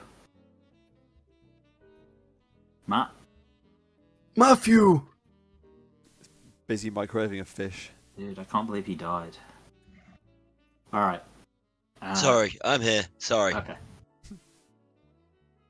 What's the gnome up to while everyone is finicking about with the arcane cannon? He's going to explore the place and see if there's anything like hiding or any traps or anything like that. Okay. I think I do have something that I could use here. You're Sorry, on you just Cap have to Sheet. bear with me You're a on Fendrix, I second. think. Wrong No, we one. left the bear. We left the bear back dead. Poor bear. Poor bear. The bear had what was coming to him. No, Have you got the right Mr. character yet? Polar, the friendly Christmas bear. I swear it was something to do with perception. I'll just do a perception check. That's probably just easiest. Okay. 11, not great. Okay, so with your current perception, like the sound of your allies bickering, you realize you're gonna probably need to get closer if you want to like hear anything of any real value. Yeah, I'm gonna move closer then. Okay. If you want ping for me on the map, or just move your character whereabouts you'd like to go. He's gonna go straight up to the water. Okay. I mean, you can see the two apes still playing dice. They don't appear to have noticed you yet. You'll probably need to make a stealth check if you want to get any closer. I'm gonna wait for the others, I think. Fendrick would like to follow this garden ornament. Sure. You guys should be able to control your characters. Oh yeah. Can you ping where the apes are again? They are up here at the crossroads. You can see that there appears to be probably from the outside it looks like a small shed or an outhouse. Okay. You can see that there is a small building, like a nice little cottage up on top of this cliff face, and you can see what appears to be another like shed of some description, perhaps like a storage building behind the tower over here on the back left.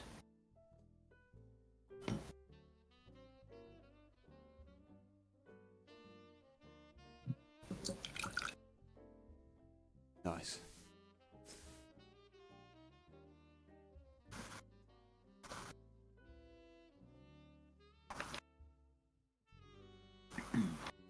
Right. I suppose I'm the one who's able to control the cannon. I don't have the ability to move it. Yeah. Again, it's currently being carried by Drink. Yeah, we know Yeah. where it is. It's being carried.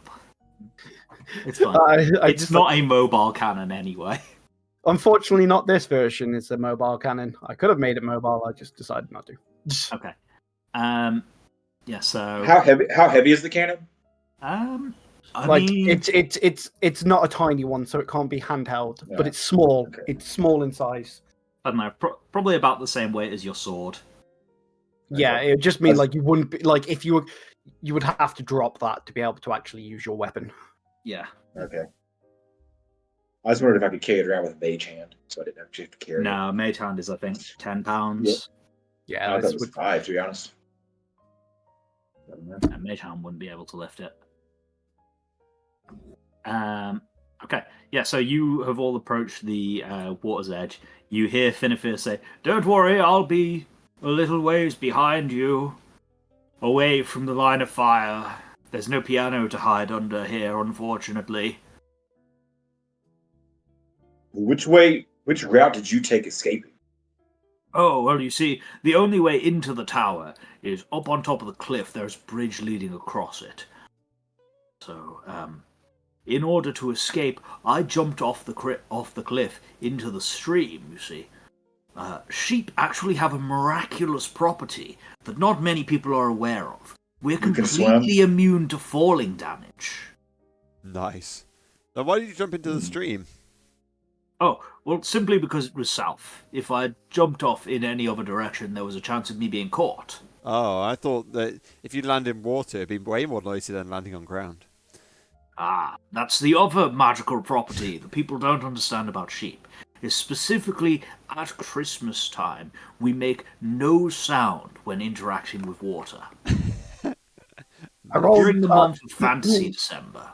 I rolled an insight check on all of this because I'm like really confused. I've never heard anything like this in my life. Huh? I rolled a 22. Cool. This wizard is high as a kite. He has been getting into the wizard herbs by that tree stump. He has no idea what he's saying.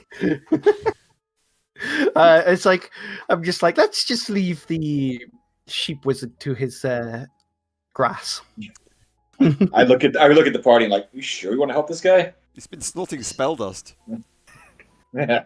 He's going through a lot, man. He just got turned into an accessory to murder. Come on, he's been a sheep 2 years. You should get used to it now. Yeah. It could be worse. It could stay a sheep. Okay, what would you guys like to do? Are we carrying forward? Are you still looking for more traps and stuff like that? Cross. It's just cross. Okay. Any attempt to be stealthy, or are you going to just announce your presence? I'm going to be stealthy. I'm going to roll for stealth then. Okay. Oh, wow. That's very good. I'm also going to roll for stealth. We're looking to try and be Disadvantage for stealthy. you. Yeah. You are heavy armor. We can walk to Yes. here, right? So that I imagine this part of the tree in the middle here. Oops. No, that is all solid. It is like several trees all like wrapped around in a ring, suspending this platform in the air. Oh, I thought it was just one big tree. We're definitely not being stealthy, guys. Nope. Not with Not you. with, yeah. not with, not with, not with. Not with Drinks myself. McGee over here. I'm just going to go. Hey, don't blame me. I'm carrying a cannon, for God's sakes. It's like, The gnome and Fendrick both like do like backflips silently over the water, and then Fendrick is like loudly talking to the cannon, like, "Don't worry, we're gonna get the chance to feed some Splash. baboons to you next." Flash. Splash. I was just gonna say, this is also while, Violence. as this happens, I'm like, I just walk because I tried to be stealthy, realized it's not gonna work, and just walk. Okay. The two baboons will notice you both across down the path as you cross the stream, and they will both begin yelling and howling, and you will hear a loud commotion and roaring from the building behind them, as emerging from the building is token layer with toilet paper trailing behind its hind leg, another bear. And it's the shit. I just look at it. Oh, it's the toilet. Yeah, that's the outhouse. Big bear went for big bear. Why would the Reveal monkeys that. need an outhouse? Well, they were people. But they love throwing shit. That's the whole point of monkeys. They're not actually monkeys, though. They're people. Yeah, but but I'm no, sure if they but get- they're if- monkey form now. I'm Why about wouldn't to you? say, If I turned you into turned me into a baboon, would you monkey. stop using the toilet, Matt? Yeah, was- I would throw my shit I everywhere. think that says more about you than anything else. I'll You take also the full opportunity to act like a monkey. Yeah, you also hear a commotion in this shed back here. Do you mean the one up here? Sorry. Yeah. Okay. that was I didn't see that. That was off my screen slightly at the time. Okay. Ooh. Okay. Huh.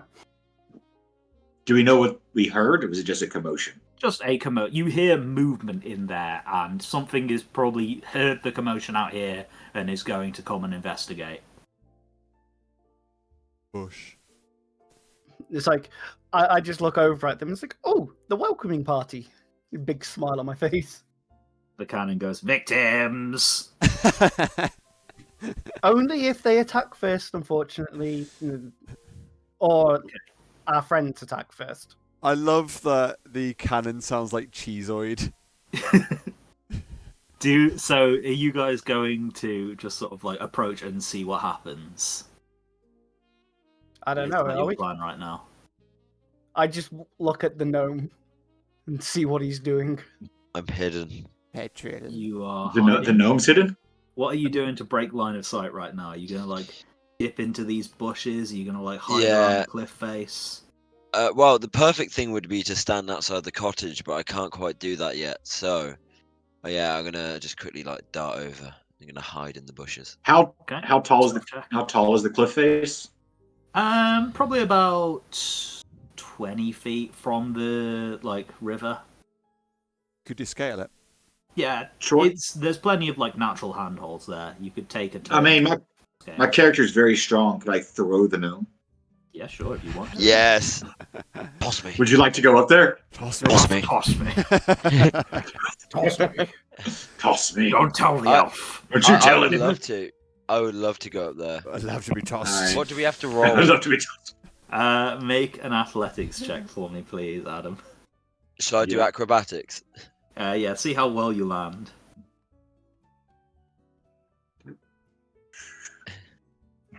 Athletics check. We're looking for. I was about to tell you like a DC 12, like not that high, because it's not that tough for you. But yeah, you toss the gnome in the air, and he does like a pirouette and lands. There's like a brief drum roll, and then an applause, as if from nowhere. Thank you. And, Thank you for the. If Thank you you for want, the you hand. can like hide behind the. I cast Back of Mage the Hand to get him high five. Sure. Okay. I could, in theory. No, okay. I'll leave it my little insidious plans.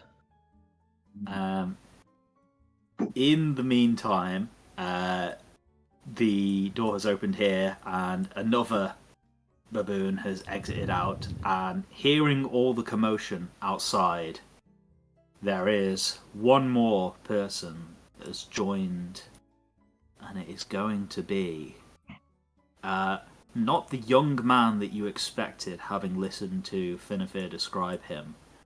A sort of 60-year-old looking, quite elderly human wizard will look out and step over this rope bridge, seeing you all approach and seeing Finnefer on the other side, and go, "Oh, good!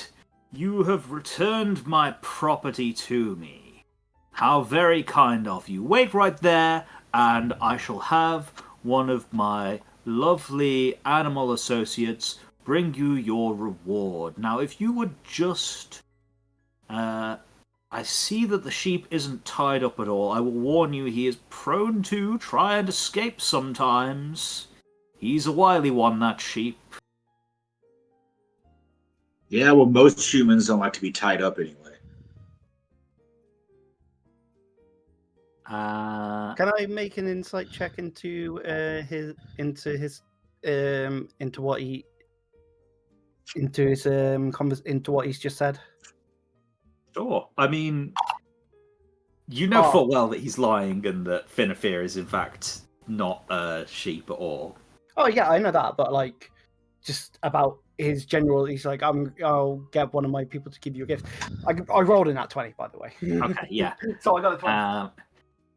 He has heard from the wolves that had returned about your murdering of his soldiers, and is sort of hoping that he can get you to go away peacefully. However, with Drink saying that, he now knows, of course, that his grand deception has failed, and he will say, "So be it then, adventurers. Guards, slay them and return Finnefer to me if you ever wish to see your families again." And I'd like you all to roll initiative for me.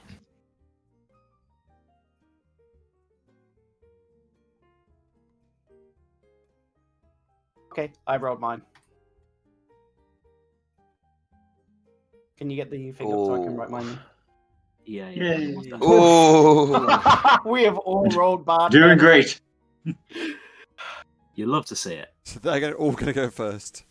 They're all going first. Yeah. Okay, so I too also. Okay, that should add you to.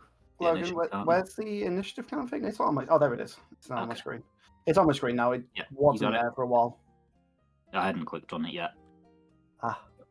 Well, let me put mine in as well. The bear. Okay. It's still saying 0 for me. You need to actually press enter to. I did, and it didn't work for some reason. 7. There we go. God, really? All sevens again? Yeah. Oh my god. Okay. What are we looking for? Dex. Bring it on. I got a 14 So dex. I'm pretty certain the gnome. No, you rolled a 3, mate. You are going last. Oh, I rolled a 3. Oh, okay, never mind. Wow, that one. Nice. Yeah. So I'm pretty certain out of the 3 of us, it's the gnome going first. And then I have no idea. What's your dex? Adam. If you just go onto your main skills page, on the core stats page, it'll be whatever your score is. Let's have a look. Drink of stats. On the core stats, your dex is 12. So then it'll be me and then him. Okay, so the gnome, top, then Belbean, and then drinks. There we go. Okay, so first of all, it's the bear, then it's the baboons, then it is the wizard, and then it's you nerds. Okay. This is going to be fun. First of all, then, the bear is going to... he has a movement speed of 40 feet, so he is just going to bound forwards, and he will dash to get over to drinks, I guess. Oh, damn. And that will have to be his turn. Next up is the baboons. They have a movement speed of 30 feet. And what's going to happen is... yeah, one of them is just going to run and can just barely get into melee with Belmine. The other one is going to attempt to get up and block the bridge. And the last one can actually get close enough to get into melee with Fendrick as is. So it can see me then, even though I'm stealthing. You didn't tell me you were making a stealth check. Yeah, I did. I thought myself and the initial stealth check got ruined in the group stealth check because of like everyone else being loud. Matt is hidden separately after that. Oh, okay. Sorry, if I'd known, I would have asked you to. Okay, so he's going to make an attack against you, Robert. You aren't raging yet, and you haven't done reckless attacks. So it's just... that's not very good. That is a big 10 to hit you. No, I'm a big chunky boy. Okay, second attack is 11 to hit you. No. Okay. Well, can I roar at it? Sure. Even though I don't know what am I? Would an Aasimar roar at someone? I mean, they're like angel people. I give it a deathly or a deathly angelic like a really stare. Condescending, cold stare. I give it a little finger wag. Like, come on, are you sure? It's just not used to trying to attack with like a candy cane sword. It's used to having an actual sword in advance of throwing it off. Well, Nock on his turn is going to go, oh, I see how it is. Very well then. First of all, how's about you try this on for size? And he will cast Enlarge on the bear. Ooh, big boy. Making it even bigger and even stronger. And then he's going to duck back into his tower. And that's the end of his turn. It's now the gnome's turn. So, the gnome is going to run up to the baboon and make a hit and run attack like he did with the bear. So let me just grab him over. Thank you. So this should have stealth attack, shouldn't it? So with advantage. Yeah, because you come out of stealth, I'll let you have advantage on this attack.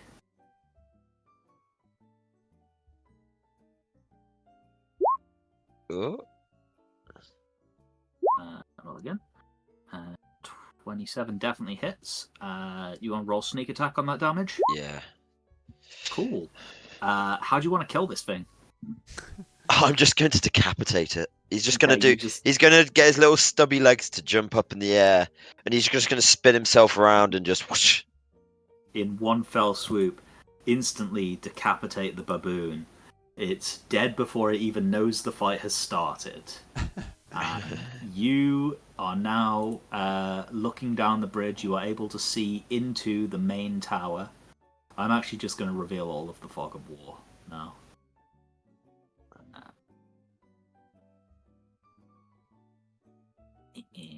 There we go. Should be able to see all of it now. You can see the two wolves behind the wizard. Can I, with my bonus action, Yeah. Stare down at the wizard and try and intimidate him? Sure. I'll allow it, given that you just did something pretty intimidating. Nope. Nope. Nock isn't a very brave man, but he is braver than that.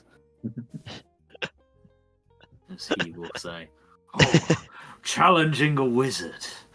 You don't understand. I'm the most powerful transmutation wizard on this side of the continent. There was another, and I destroyed him." You sure you didn't turn him into a sheep? Frederick shouts from afar. End of your turn, Matt? Yeah, I think that's all good. Yeah, thank you. Cool. Belmean's turn. I'm like, oh no, not very good for me to be this close to something, and instantly get my turret to fire at it. Okay. And I rolled a 14. Does that hit? Hits. Nice. So I did have a look. So basically, yeah, having, I think I get an extra D8 as part of the. Oh no, that's part of my own spell. So this is 2D8. When it's your spell. Yeah, this is 2D8 then. So only 5 damage, but it gets pushed back 5 feet. Okay. Push back 5 feet. Mm-hmm. The candy cane shoots out of the water and impacts this baboon in the chest, causing it to stagger back away from you. I take that moment to step to the other side of the stream again, and then I cast on myself Blur. Okay. And use the 2nd level spell slot for that. I think that is disadvantage on things to hit you now, right? That's correct. Okay.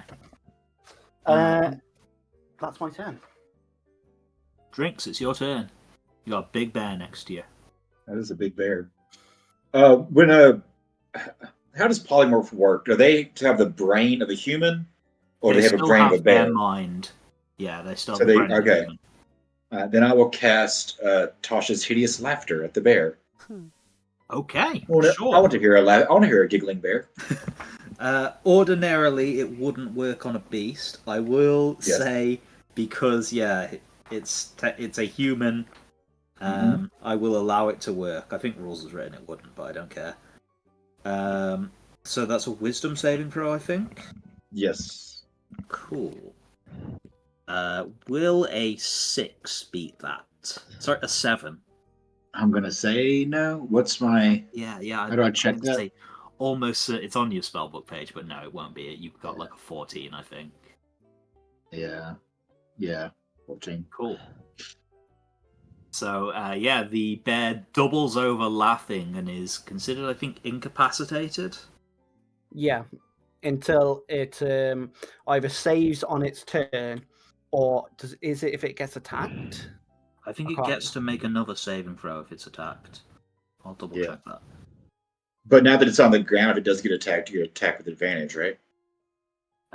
Yes, but you've used your action to cast the spell. spell. No. I'm not saying me. I was saying another person. Oh yeah, other people will. Yeah. Unless they use a ranged attack, then it's disadvantage. Okay. Creature of your choice to see within range perceives everything as hilariously funny and falls into fits of laughter. The target must succeed on a wisdom saving throw or fall prone, so yes, it is prone, becoming incapacitated and unable to stand up for the duration. A creature with an intelligence score of blah blah blah, we don't care. At the end of each of its turns, it can make another wisdom saving throw, and it has advantage if it gets a saving throw because someone attacked it. Okay. You've used your action. You've still got movement and bonus action if you'd like. I don't think I have any bonus actions, but I think I'll just end my turn by saying, the harder they bear, the harder they fall. The bear thinks that's hilarious. Hilarious. Laughs even harder. The two wolves, ashamed by their cowardice earlier, and glad that they weren't murdered, are going to run forwards. They are in fact going to dash and try and surround the gnome. However, that is their action because you were just slightly out of their range. Oh, perfect. So now it is Fendrick's turn. Oh, nice. Right, Fendrick is going to rage. That's your second rage of the day. How many rages do I get? Is there a limit? I 3. think it's 2 or 3. It's 3? 3. Yeah. Should say on your class page. I remember something about D&D classes. You never even played a barbarian. You did, I actually. did. Campaign 1 at the very beginning. Oh shit! Yeah, that's right. Wounded. Rage. Let me just On your double-check class which page, right at the Yeah. top, you should have. Oh yeah. Okay. 1 Yeah. minute. I've Okay. used. Okay. Yeah, it's 3. So I'm gonna go. I have Okay, 1 so remaining. this will be your second one. Yeah. Gotcha. So it's your bonus action to rage. You've Bonus still got your action. Yep. I'm gonna go big slicey. Where's my weapons? The halberd worked pretty sick last time. Oh, that's shit damage. You are doing reckless again, yeah. That's why you had advantage. Yes. Yes, okay, that's fine. I was just Oh, checking because that means that sorry. I get advantage against you if you do reckless. So Yep. 6 damage with your first attack. And second attack. Oh, 7. For another 7 damage. This has not gone well. But you did hit both of those attacks because of reckless. That is still like a lot of damage to this baboon. That's a lot They're of like damage. they're not that strong. So it's like staggers back clutching its wounds and it looks like really offended that you attacked it. You want to come again, will ya? End of your turn. The bear thinks that you are really, really funny. So it loses its turn and it's going to make a saving throw. That's cocked. That's a 9. Does not succeed. And it is the baboon's turn. One of them is dead. One of them is fearing for his life. I'm just going to make a roll quickly. He does not retreat. He is going to continue fighting because he has very little left to live for. And so he's going to make 2 attacks with advantage against the barbarian that's definitely going to kill him in a second. First one is 20 to hit. I'm guessing that hits you, Rob. Oh, sorry. Yeah, it does. And 'Cause I don't have any armor, do I? you have unarmored defense. Yeah, so it's I think still 15. Yeah, As far as I can okay. tell, yeah. So, and the second one's 24 to hit. So yeah, both of those will hit. Damn. 2 attacks with this Christmassy festive greatsword. Oh no. The first one is 12 damage, halved because of your rage. So 6 damage for the first one. Okay. Second hit is 14 damage, half to 7. Okay. So, what's that, 13 total damage taken? Something like that, yeah. And, the next baboon is looking and deciding what its best course of action is. The magical heavily armed fighter who just instantly incapacitated the giant bear the blurry mage, the barbarian who just like is eviscerating his friend, or the gnome that he can't get to, and then he looks at the candy cane cannon, and he yells something in baboon that unfortunately you can't understand because you can only speak to the sheep. And is going to make 2 attacks against the cannon. And the first one is 12 to hit, and the second one is 8 to hit. Both miss. Has an AC of 18. Unfortunately, of course, a cannon created from candy cane is, of course, immune to the effects of candy cane-based weaponry. So they all bounce. They both just bounce off. And the cannon says, "Designated target, please enter firing range." It's like, hey, leave my pet alone. And that is the end of the ape's turn. It is now Nox's turn. Oh, Nox, okay. He is going to step back out onto the bridge. He sees the gnome surrounded by 2 wolves. He sees his bear doubled over in laughter, clearly incapacitated by the spell from drinks. And he's going to say, "Oh, I see how this is. You wish for a wizard duel. Very well then. Let me show you the true power of the world's greatest transmutation wizard." And he is going to attempt to cast Polymorph. Not true polymorph, ordinary polymorph on you, Drinks. I'd like a wisdom saving throw from you, please. Okay. DC 14.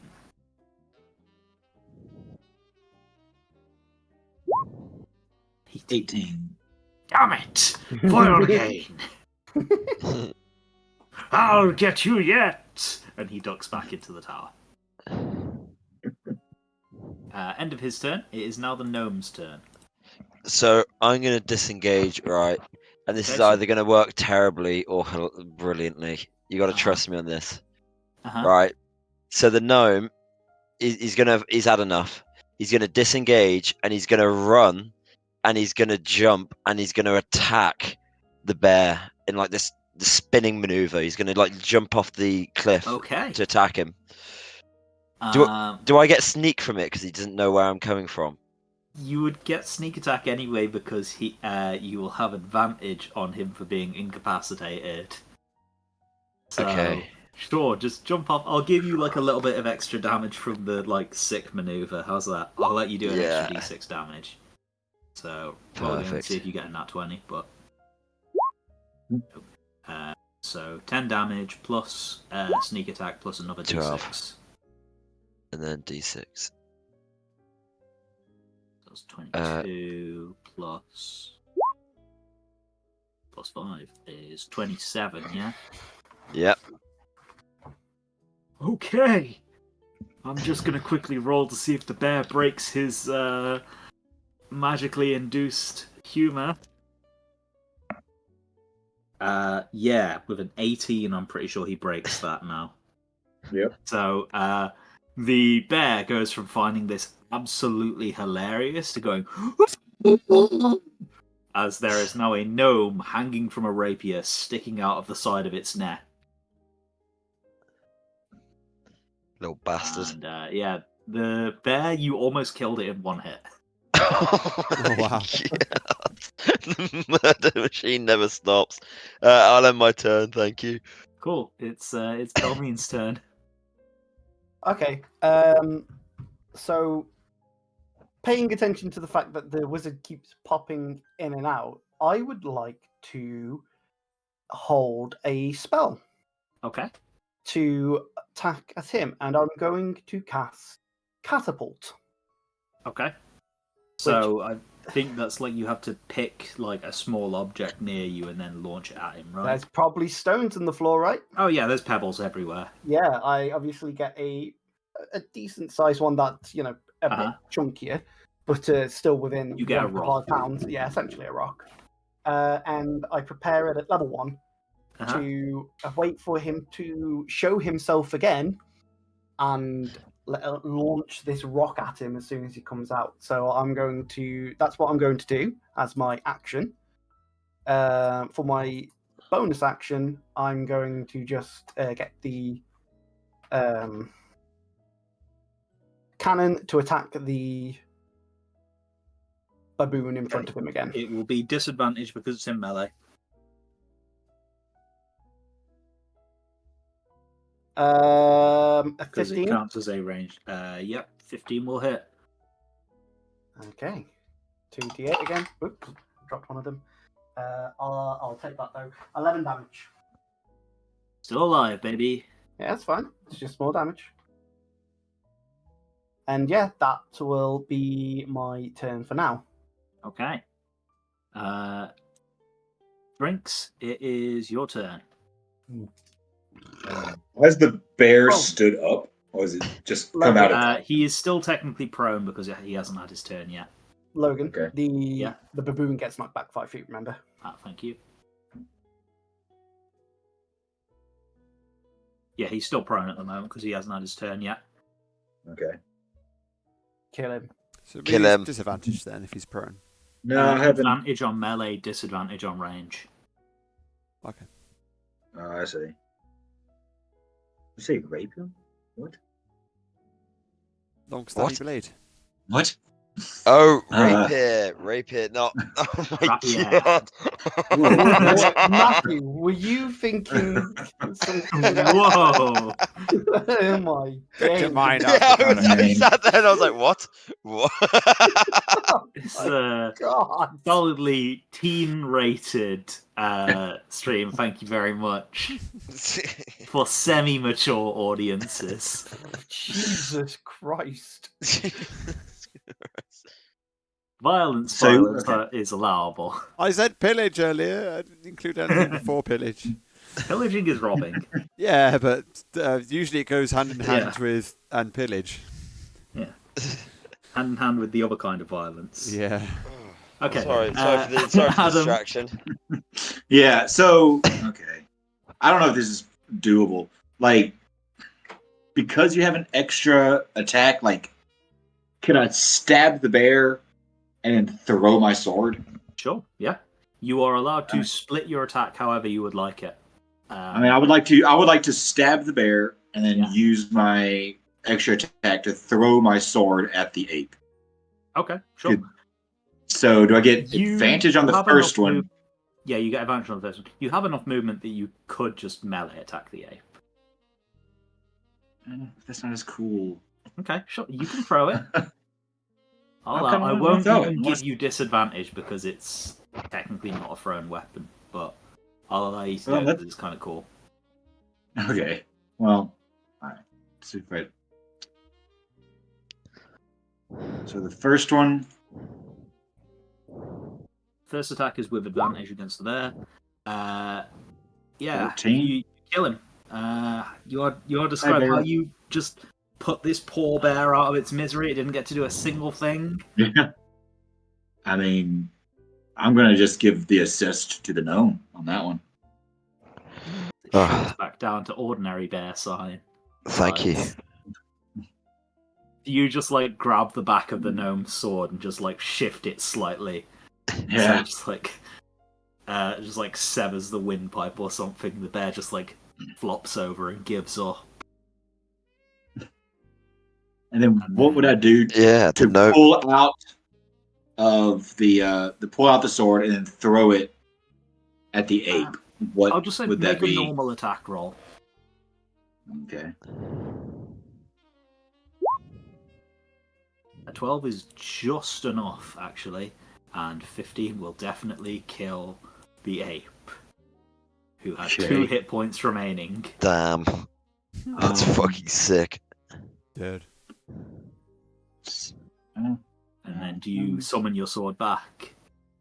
Oh, I do, but I'm not done yet. Okay. How far is this guy? 40. jam. Hold on. Okay. Those poor wolves. So I will Really done, use action surge. Yep. Give yourself an extra action. Yeah. Move 30 feet. Doesn't really matter. Move however, just closer. And then cast Firebolt on the last ape. Okay. So your spell attack modifier should be on your class page. Yes, gotta find it. Go away, you.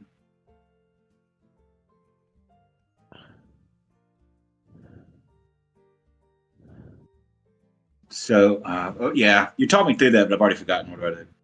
Okay. So it's just Nice. On the class page, spell attack is +6. So it's D20 right. So it's plus just 6. D20 plus 6. Yeah.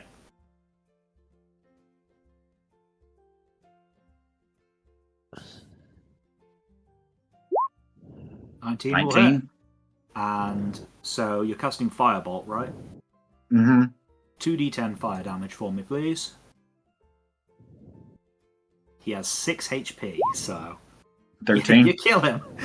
3 kills in a single round. Burst into fire. Triple kill. Triple kill. And The Halo announcer, pirate Santa Claus, is very enthusiastic about your success. Wait, where did the one next to me die? Right now, when he got hit by a firebolt. Oh, right, okay. And with that, I will end my turn. Okay. It is now the wolves. Fuck you, wolves. The wolves will look at how they are literally the only things left in this fight besides the wizard. Are they gonna run away again?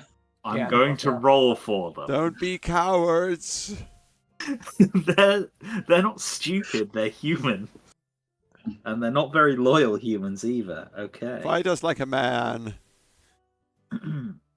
Well, rather than fighting you like a man, both of the wolves are going to run into the tower, and you will hear the wizard scream. So the wolves are going to turn on him. Vendrick, it's your turn.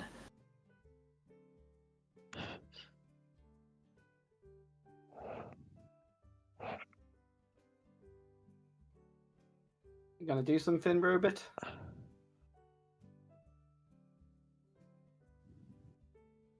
No, Rob died. Rob Lich died. Oh, sorry. Sorry, I just said I'm so used to hearing Ott rather than Fendrick. That's why I was like, huh? Huh? Right, what's the range on these hand axes? 20 for 60. Can I? 20 feet or 60 feet with disadvantage. How far is this? 70. Okay. Well, I'm going to move 30 feet, which will give me. So that's like a 20-foot climb as well there. Yeah, but I mean, I can throw hand axes up, can't I? Oh wait, no, he's dead. These fucks. Oh, they're all dead. They're all dead. Everything is dead. They're all dead. Every last one of them. Can I throw them from? I don't know. Will I be able to reach them from here? If you wanted to get an angle on the wizard, you're gonna have to get up to the other side of the bridge because, like, you're aiming up through a doorway. And he's like, that's the point of him ducking back into there, is to be safe from you guys. And this goes uphill, right? So this is going to be higher than this, right? Yes. Okay. Yeah, by about 10 feet. So I think this is like 30 feet in the air. This is like 20 feet in the air, if I remember correctly. Yeah. How do I get rid of this box here? A javelin is got greater distance. So is it up to 30 feet normal? Is that what you're saying? For the javelin? Oh, yeah. The first number is up to 30 feet you can throw without disadvantage, but you're not going to be able to get a shot on him. Like, that is a glass window that you're trying to throw through, and like, oh, I suppose you might be able to hit the wolf, but I'd give you disadvantage on it. Alright, you're right, hit a wolf. Shot. Okay. threaten them because they ran away from us. Mm-hmm.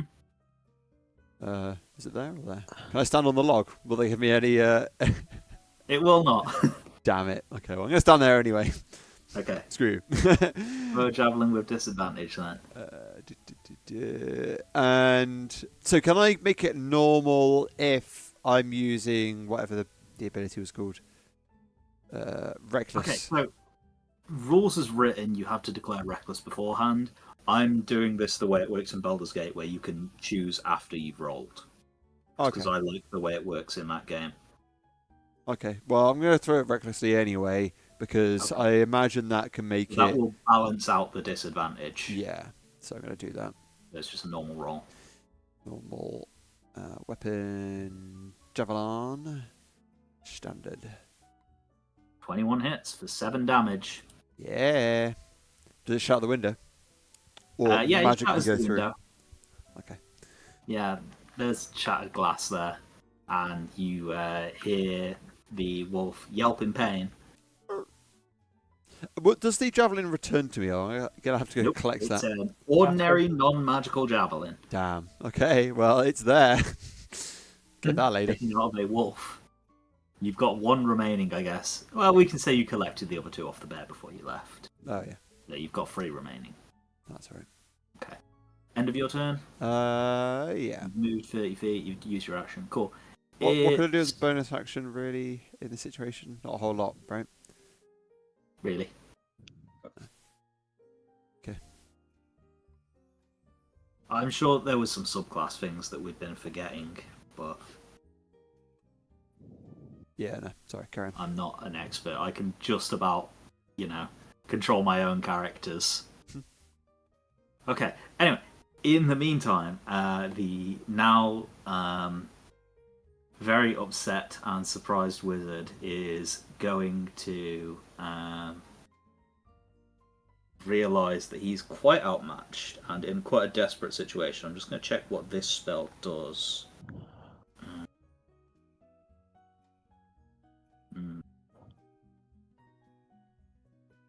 No. Okay, in that case, he is going to cast Thunder Wave on the 2 wolves that are blocking him, which is a con save from there. Oh, it's a strength save.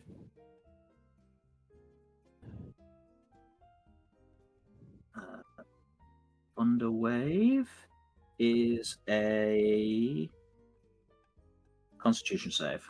Okay. From the wolves, that is a 6 and a 3. I'm not even going to bother adding their modifiers to that. They both fail. So they're going to take the 2d8 thunder damage. And get knocked back, I think it is, isn't it? Yep. So this one that was on the bridge is going to go flying off.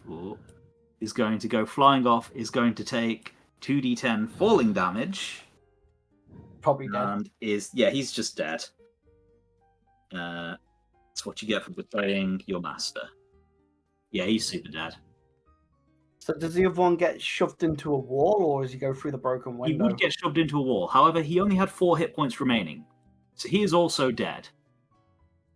And the wizard is now going to run through the doorway and attempt to retreat further into the building. It's the gnome's turn. I can't just. Can I try and clamber up the wall? You can try, yeah. Make a acrobatics check for me. So that's 5 feet, and then. I'm assuming your acrobatics is higher than your athletics. Yeah, 10. Oh. 10. You scrabble at the wall, but it's all loose rocks. You just sort of don't really make any progress. I'm going to.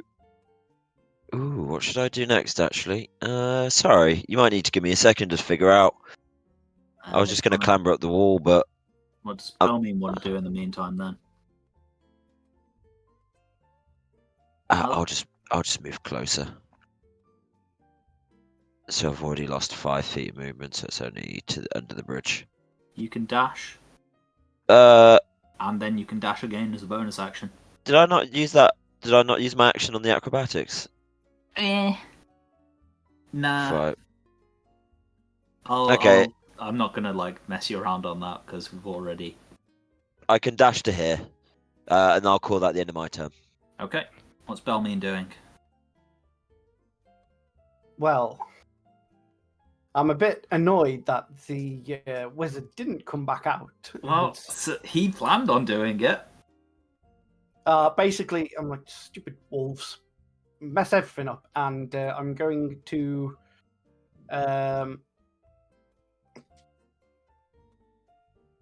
I guess I'm gonna have to follow the gnome. I've got no other way of getting anywhere. So I'm going to use my action to dash the 60 feet that I can run. So that'll take me to here.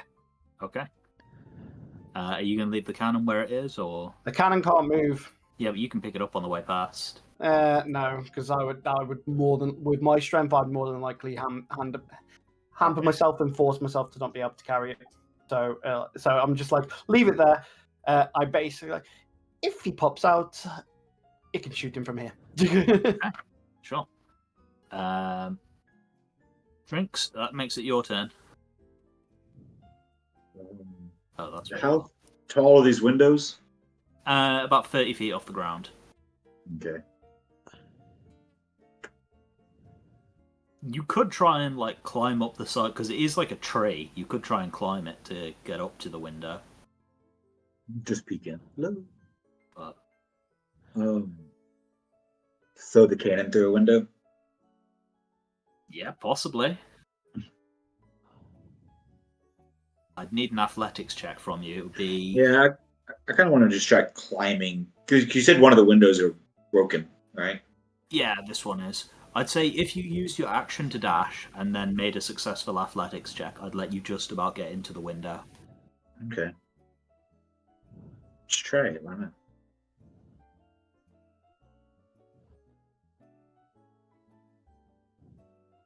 Hmm, 15.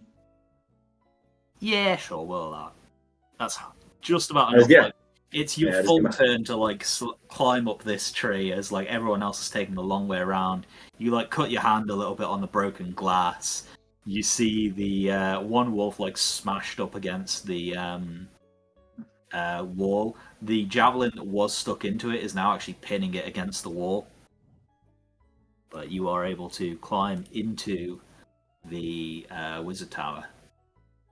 You can see an unoccupied piano as this seems to be like a little lounging area. And you can see the like thrown open doorway as you as the wizard Knock is currently fleeing. So is he running away? Like I just see his he's back. running for his life right now. Oh, okay. I guess that's the end of my turn. Wolves are dead, so they're out. Already. What? It's Yeah. Fendrick's turn. Okay. How's I have pretty good acrobatics, right? So I'm gonna athletics. Thinking of athletics. Yeah, same thing. Yeah, why not? I'm gonna head for the same window. I think. Okay. I only have 30 feet of movement. Can I dash as an action? Yep, you can dash as an action. Make an athletics check. Same deal as we had with drinks. Cool. So And then I'll let you try and climb it. 20 feet to there. It'll take your full turn to get up to the top if you make a successful. Let's say DC 15 is enough. Yeah. Can I if I see that he's climbing, can I like help, like reach an arm out or something? So we do with You'd have to take advantage. your action to do that. Okay. The help action. 19. 19's enough. Yeah, you climb up, and like flavor text will say that you like help him through. How Help him many avoid the broken feet glass. does that take? Climbing up. That will take your full turn to do. Okay. Well, you'll have your bonus action, I guess. Oh yeah, but man, like, so that was 20 feet from the tree stump to. So technically, I shouldn't. I'm being generous, letting you climb 30 feet in a round because you should climb at half speed. So, like, it should be 25 feet to get to the tree, and then you can only get halfway up because you've got 15 feet of movement. Oh, but I see. I'm just letting you get up because it's frustrating otherwise. Sure. I don't really want to drag that out any longer for no real reason other than being pedantic. Yeah, sure. I was helped. We can say that. So that brings us to Wizard's turn. And you can see now he's reaching into his belt and he is pulling out the Wand of True Polymorph. And the two of you will notice something about this wand. It appears to be pretty obviously damaged. It's like sparking and smoking. There's like cracks all down the wand. Clearly, this wand has seen better days. And he points it at you and then thinks better of it. And he is going to cast Expeditious Retreat on himself, allowing him to dash as a bonus action. And he is going to go 30 feet and get into his bedroom. And he is locking both of these doors behind him as he goes. Presumably the rogue can picklock, Matt? Yeah, I mean, or you could smash the doors down, but it's to Oh, slow no. you down. Is the intention. Smoke him out. Yeah, possibly. It is a wooden tree. You could set it on fire. The sheep comes running out. What are you doing to my home? Can I throw a lit torch at him? On your turn, you can certainly light a torch and try to just set this place on fire. Cool. It's the gnome's turn now. Matthias Mavington, what would you like to do? Where's he gone? Matt! Matthew! God damn it, you guys. Why is he always like this? Busy microwaving a fish. Sorry, back for the You're loo. back. How can I help? Have a good shit. It's your turn. My turn. I'm going to dash again. Cool. The gnome doesn't really have much to do now. You got 5 and then 25, so 30. And then so he can just he can make it over the bridge. Yeah, you he can can actually make make it. it 90 feet because you can dash once as a bonus action and then once as an action. So you got another 30 feet in you if you Oh, want. sound. You get like through this doorway here. Yeah. There we go. Mad. Okay. Belmine? I would have probably heard him like slamming doors and stuff. Yep. To unlocking, so I'm like, cut. So He was just out of your sight line as he like ran across this bridge up here. Yeah. I look at it. The cannon can fire at his door, right? Yeah. Yeah. Okay. So I'm going to get the cannon to strike his door to try Sure. and break it open. Make a spell attack for me. Uh, So it's got an AC of 12. I get. Yeah, you hit. Cool. Roll damage for me. Okay. Yeah. One sec. It's 2d8. 1, 2. Only 7 damage though. Okay. You hear the sound of splintering wood, but the door is not completely destroyed. You do, however, hear the sound of a wizard swearing and saying, "Just you wait, I'll show you. I'm not beaten yet." Slightly annoyed, I then cast Firebolt to try and break down the door. Sure. Just make an attack roll, and then don't even bother rolling damage. Just DC 12 to see if you hit. Yeah, 8 plus 7, so that's 15. Yep. Okay. Don't even roll damage. With your like empowered firebolt, you just like explode this door, and you can see Nock has once again pulled out the Wand of True Polymorph, and he's pointing it at the bed. No, he's gonna animate the bed. It's You're a bad dragon. What was that? Oh, drinks. It's my turn. Drinks- Oh. Yeah, it's your turn.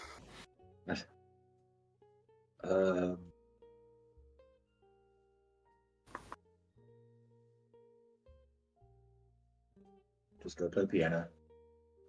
Go play the piano. Just gonna go play piano for a while. That door onto that bridge is still locked. So that one's so which one is open? the one to his room. Just- I was hoping to okay. break down. I was hoping to break down his door with the cannon, and then use a different spell on him. If I go like here, can I see out this window through the door? The one Yeah, that's blown open? yeah, you'd be able to see him. I'll just Just barely. So can I cast Firebolt on him? Sure. Alright. I that. will say he'll get cover against it, so it'll raise his armor class slightly. But like, yeah, you can like shoulder barge the window to like break it open, then point your arm out and cast Firebolt at him. Sounds fun. Good time for all. So it's a D20 plus D20 6, I plus think it 6. was. Right.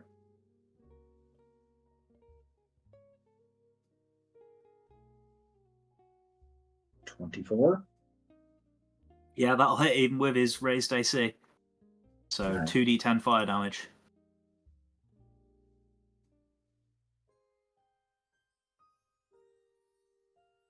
Nine damage. 9. Yeah. As like you like singe a section of his robes and he like pulls away around the wall to take cover and goes, "Ah, just you wait. Any moment now." Hmm. End of your turn. I believe so. I can do anything else? Bendrick's turn then. So is this door open? Locked. Locked, and this is smashed open, yeah. Yeah. Okay. This one is smashed open. This one was just always open. This one is locked. Yeah. From here, could I throw a molly? Or is it a bit far As from the in window? light a torch and then throw it? Yeah. Sure. It won't do immediate damage, but it will start a fire over there, is what I will say. Okie dokie. And I will say that that will take your action to do. Yep, that's fine. So I now have 9 torches. That's fine. Okay. Not 19.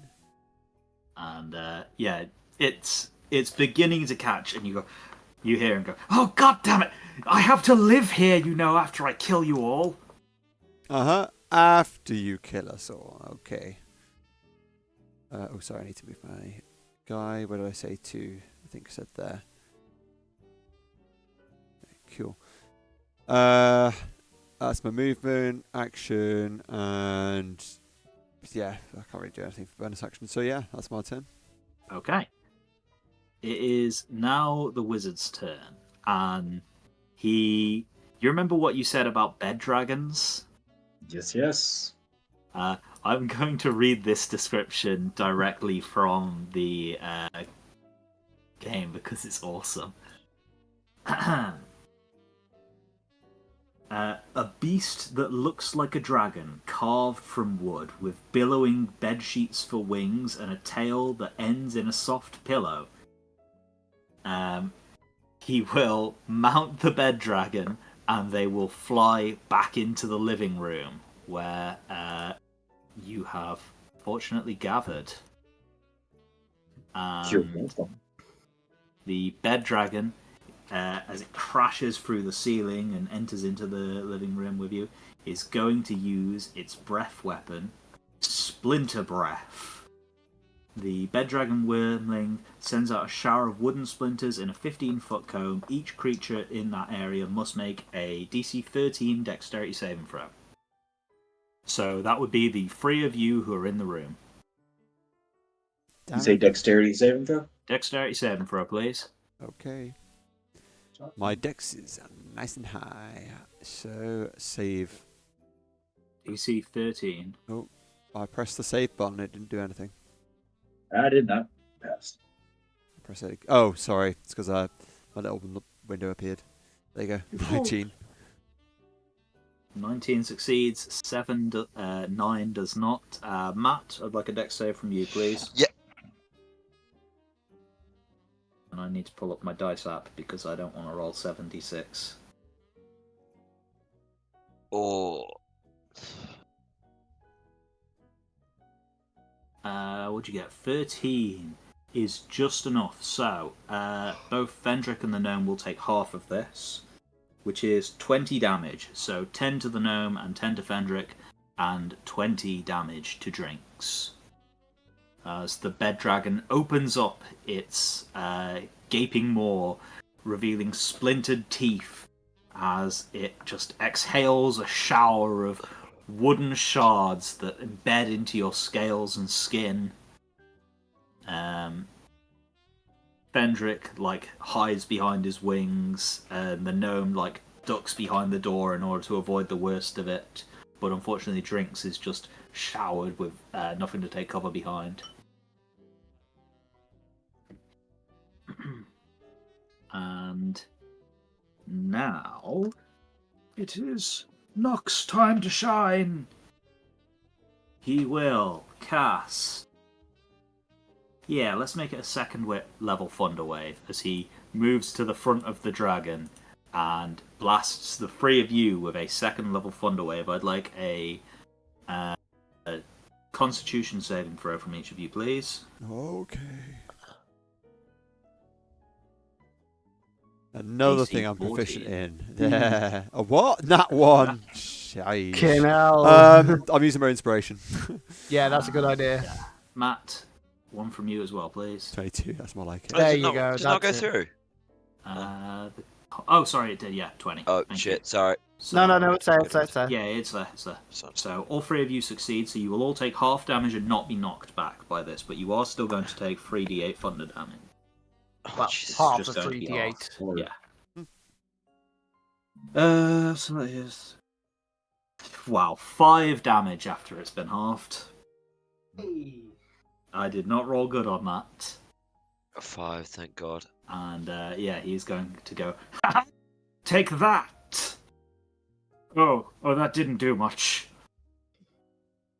The gnome, it's your turn. I'm going to step out the room. Yep. Stealth. Yep. Step back in the room. Yeah, exactly. For goddamn it, inspiration.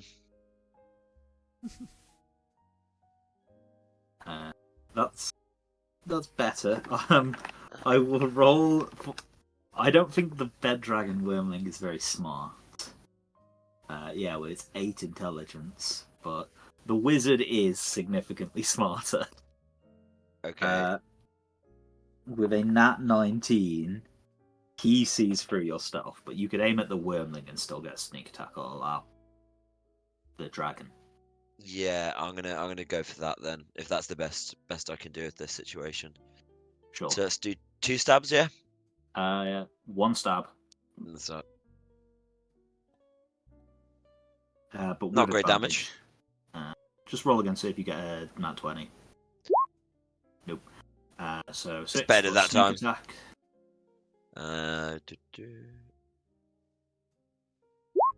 10. 16 damage. Sound. As yeah, you just start hacking at this thing like your rapier, tearing at its cloth wings. Just going wild. That's Belmean's turn now. Belmean still sulking outside. Yeah. Hey guys, what's going on in there? God damn it. I fucking make my way up there as fast as I can. Okay. So You could always try climbing. Climbing Right. successful. An athletics check. Well, Bro. I'd allow you to do an acrobatics if you wanted. probably, yeah, alright. I'll attempt an DC acrobat. 15. Okay, now you're asking a lot from me. Not that one. That one's been rolling bad. No. Okay. We will say you make it halfway up, and you can use your next turn to get up. Use your movement next turn to get up then. Okay. So you'd still have your action when you get up to the top at least. So that you can do something in this fight. Drinks, it's your turn. Jinx Mickey. I'm very angry at this. I do not like what's happening. I immediately call my sword back to me. Who's probably still stuck in the ape that's downstairs. Yeah, I mean, I guess you left it there, didn't you? Yeah, I just left it there. They can come back to me when I want it. So, yeah, you and summon your sword back. Summon my sword, move towards the dragon, and I'll swap at it. At the dragon? At the dragon. Okay. I'll let Bronco.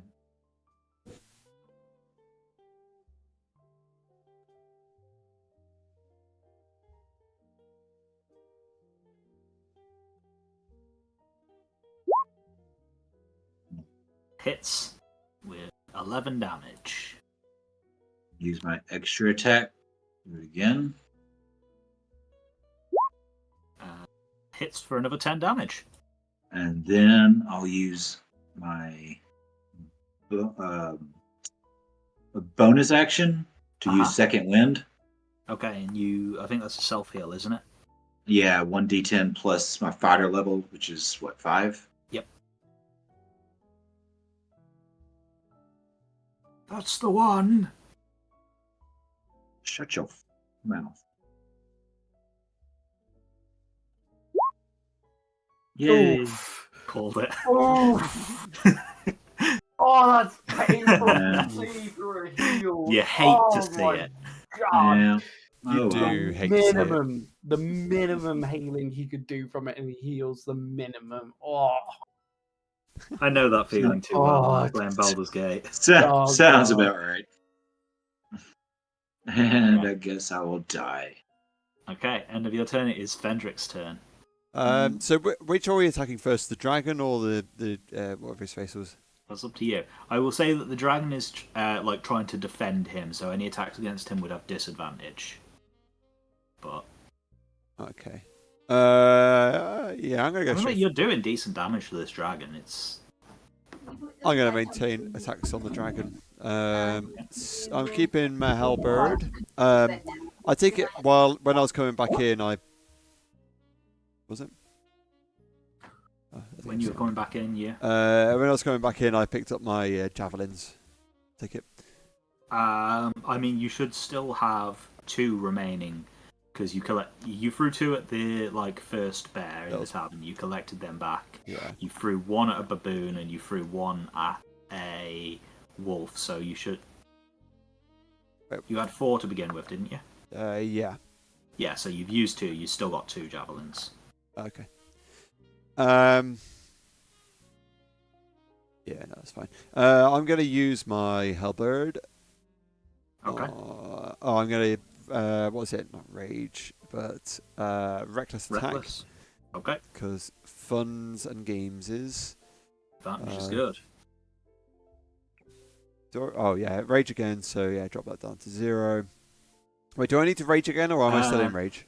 You're still in rage. Okay, cool. I believe. I think you've either dealt or taken damage every round, so. Cool. Attack. 10 damage. Hits them for another 10 damage. Excellent, excellent. And I can go again, can't I? Yep, you got 1 more attack. 1 more attack. Again, it's a standard, isn't it?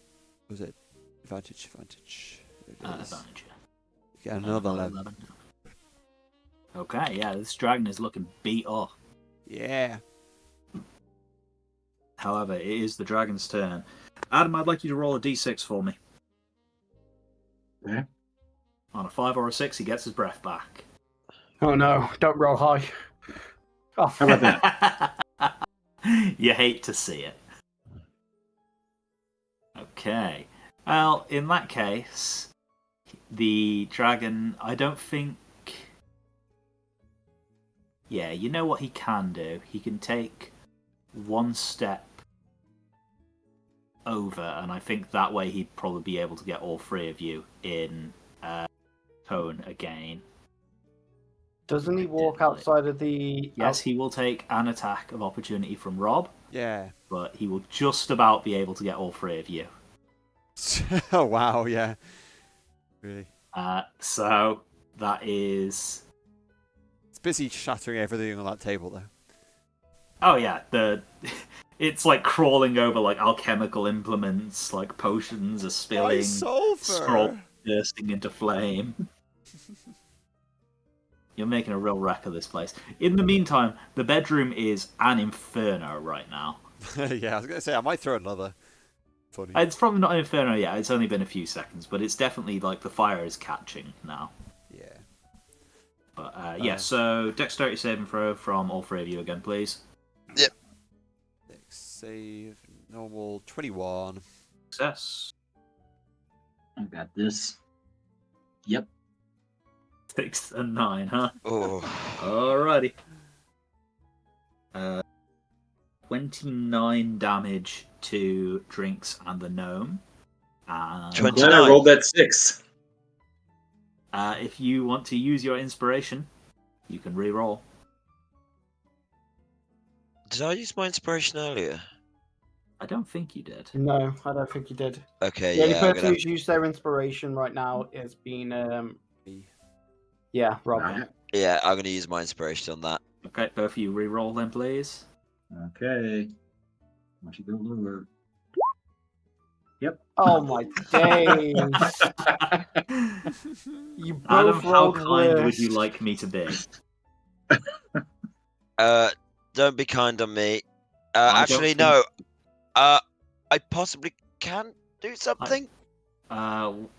If you're thinking of uncanny dodge, it won't work on this because it's not an attack roll. It's a saving Oh, throw. terrible. Yeah, I'm down on the floor then. Okay. The gnome.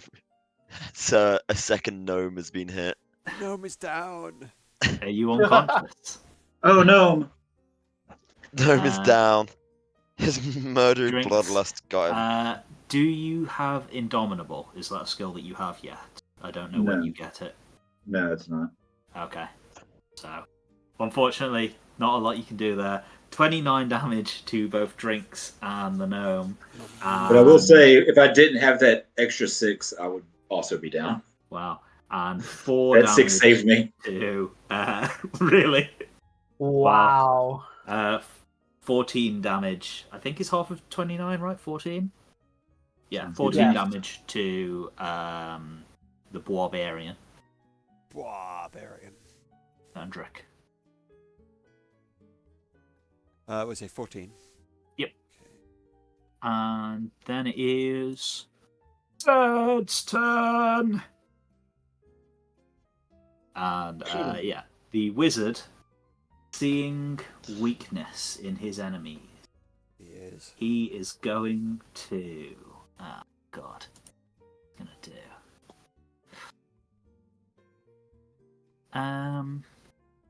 What spells does he have? Yeah, he's still got one more second level slot. So he's going to cast Thunder Wave at second level again. Hitting all three of you once again, Constitution saving throws. Do I need to do it as well? Yeah. Are you unconscious? He's Yeah, already I'm unconscious. Yeah, I'm down. Automatic failure, I'm afraid. That's one death saving throw, man. Oh. All of you have one health potion on you, but it's an action to feed it to someone else. 11. Hey. Nat Nat 20. 20. Not 20. Yeah, that's when I get it. Sure. So half damage for Drinks, full damage for Fendrick. Oh no. I'll still be out. I'll still be out. Well, I rolled really bad on the next one. I didn't roll quite as bad on this one. That's 11, What was 16, the what was the pass? 14. Damn. So 16 damage to Fendrick, and what's half of 16 is... Is it more than 3? Yeah. Then More okay. than 3, I'm I'm out. afraid. You're both out. Yeah. Oof. Oh, I'm down to 11, man. Man. Looking rough. What were you saying about, how you were going to kill this wizard? I will tell you, the dragon is on 17 hit points. I can have him. Go on, Belfied. So, yeah. Okay. Bro, He's I'm, out there still, going, I'm "What's happening?" struggling to get to you guys because it was that fucking far. Are you okay No. down there? It is your turn. I'm going to need a death save from you, Matt. Yes. I haven't done a death saving throw in a long I'm time. pretty sure there's just a button for it on the core stats page. There is. What do you get? For 4, Failure. it's a fail. I Never am fail. so sorry, Matthew. That is the second failure. Oh no. One more, isn't One it? more and it's death. That Oh, carrot keep seems going, so Mortis keep is going to make a disappointing. new friend. This one ain't so fate touched. Merry Christmas. Wow. It is Belmean's turn. Using your movement, you get up into the window. You see the gnome is unconscious. You see the Dragonborn is unconscious. You see the Aasimar is pretty goddamn hurt. I just go, oh, for fuck. And I'd like to cast Shatter. Okay. Shatter is an Comes AoE. back out the window. Yeah, behind, like, so it hits, to try and aim it, so, like, how big is the Do you range? need line of sight? Probably. So, I bet I do, like, don't I? you could, like, aim it, like, back there. So it's a range of 60 feet. It's some... each creature in a 10-foot radius sphere. Ooh. Just a minute, let me... Say, like, you can sort of angle yourself so you can see. I'd let you get there. And then, like, see what you can do. Eesh, that needs to be pretty far. Not there. Can I... There? Would that still hit? No, you'd be, like, looking through a wall there. So, like, you wouldn't be able to see that point to cast. So I can only do it here. Which Yeah. would mean the only would mean person... killing Rob. No. This Get isn't better fair. legs, dumbass. Fuck you guys, I have 8 strength.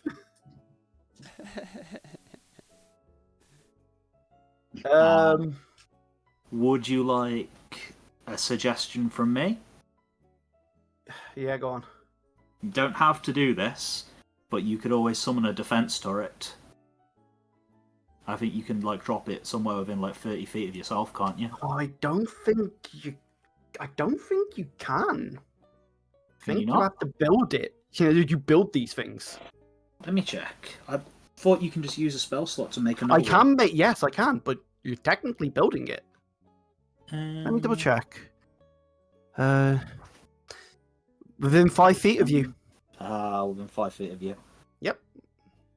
You're basically what I do is I magically create it using, like, my abilities. I mean, if you want to just do some damage, I know it won't be an AoE, but I would allow you to, like, shoot through the door and, like, graze the, like, wing of the dragon or something. Yeah, it's probably, like, one of the only things I can do is to try and attack it with Firebolt, I guess. So yeah, I'll cast Firebolt on it. Alex, Okay. we're going to bed now, so Okay. can you talk a bit quieter, please? Okay. It's very loud.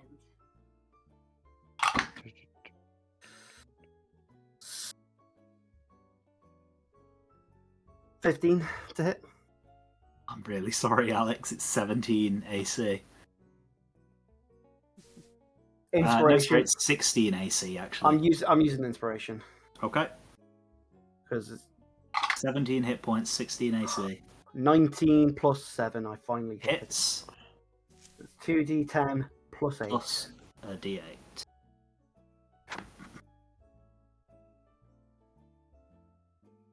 Oh, how much hit points did you say it had? 17. It's down. Okay. I do 21 damage. Jesus Fire Christ. Rolled a 10, 21. an 8, and a 3. Yeah. The dragon collapses. The wizard falls to the ground, stumbling off the side of the dragon. End of your turn. I literally just in this room, just going, you guys can't do bloody anything without me. The dragon turns back into a bed, by the way. The Drinks, it is your turn. I'm going to need a death saving throw from you. It should be on the core stats page. There should be a button for it.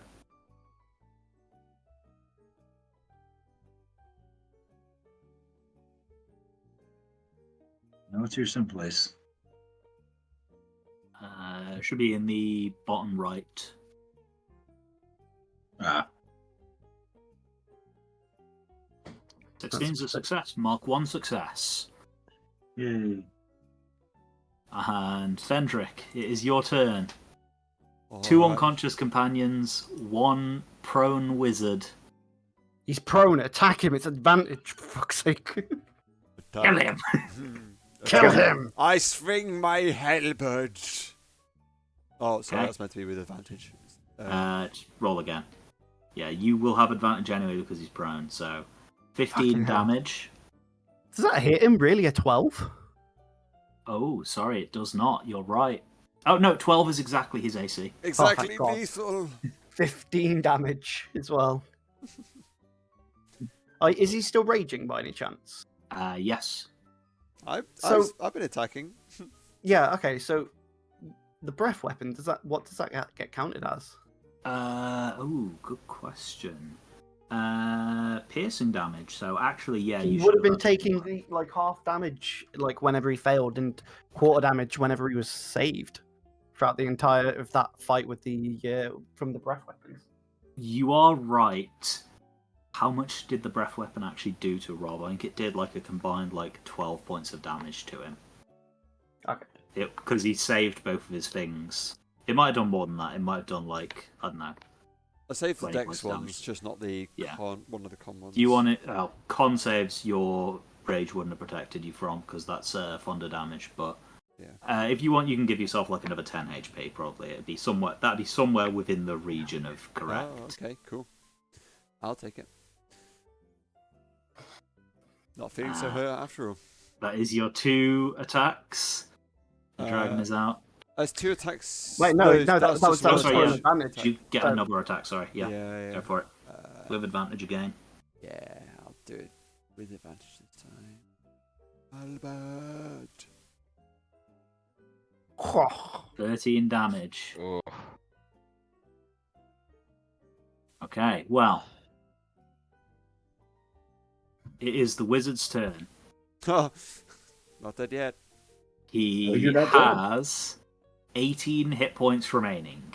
He just watched you guys cut through all of his guards, kill his ultimate weapon, the bed dragon, and while he did manage to temporarily take down 2 of you, those 2 probably aren't going to stay down, and you've got reinforcements here in the form of Belmine. So, he is going to, in one last desperate move, turn the wand of true polymorph on himself. I am going to make a roll.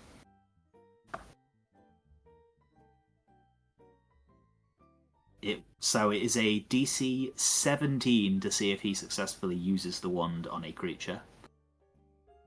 Because of the damage it has taken. He points the wand at himself, and you see as his form begins to shift, getting smaller and smaller, and the triumphant look on his face begins to turn to a look of horror as he shrinks and shrinks and shrinks until he vanishes from existence, leaving the smoking wand on the floor. I rolled a 6.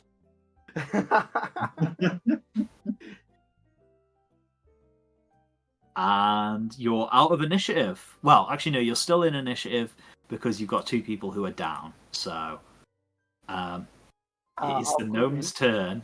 Mm. We're on the same initiative technically, even though he is technically. He has a higher dexterity, I'm afraid. Matt, I'm going to need one last death save from you. Let's Please go. don't fucking Let's fail this. go. We're gnoming it Wait. tonight, boys. Does anyone have an inspiration they would like to give him? Gnome's gone. I- The gnome's gone into the afterlife, dude. No, we all the- used that inspiration. Dude, the gnome's dead.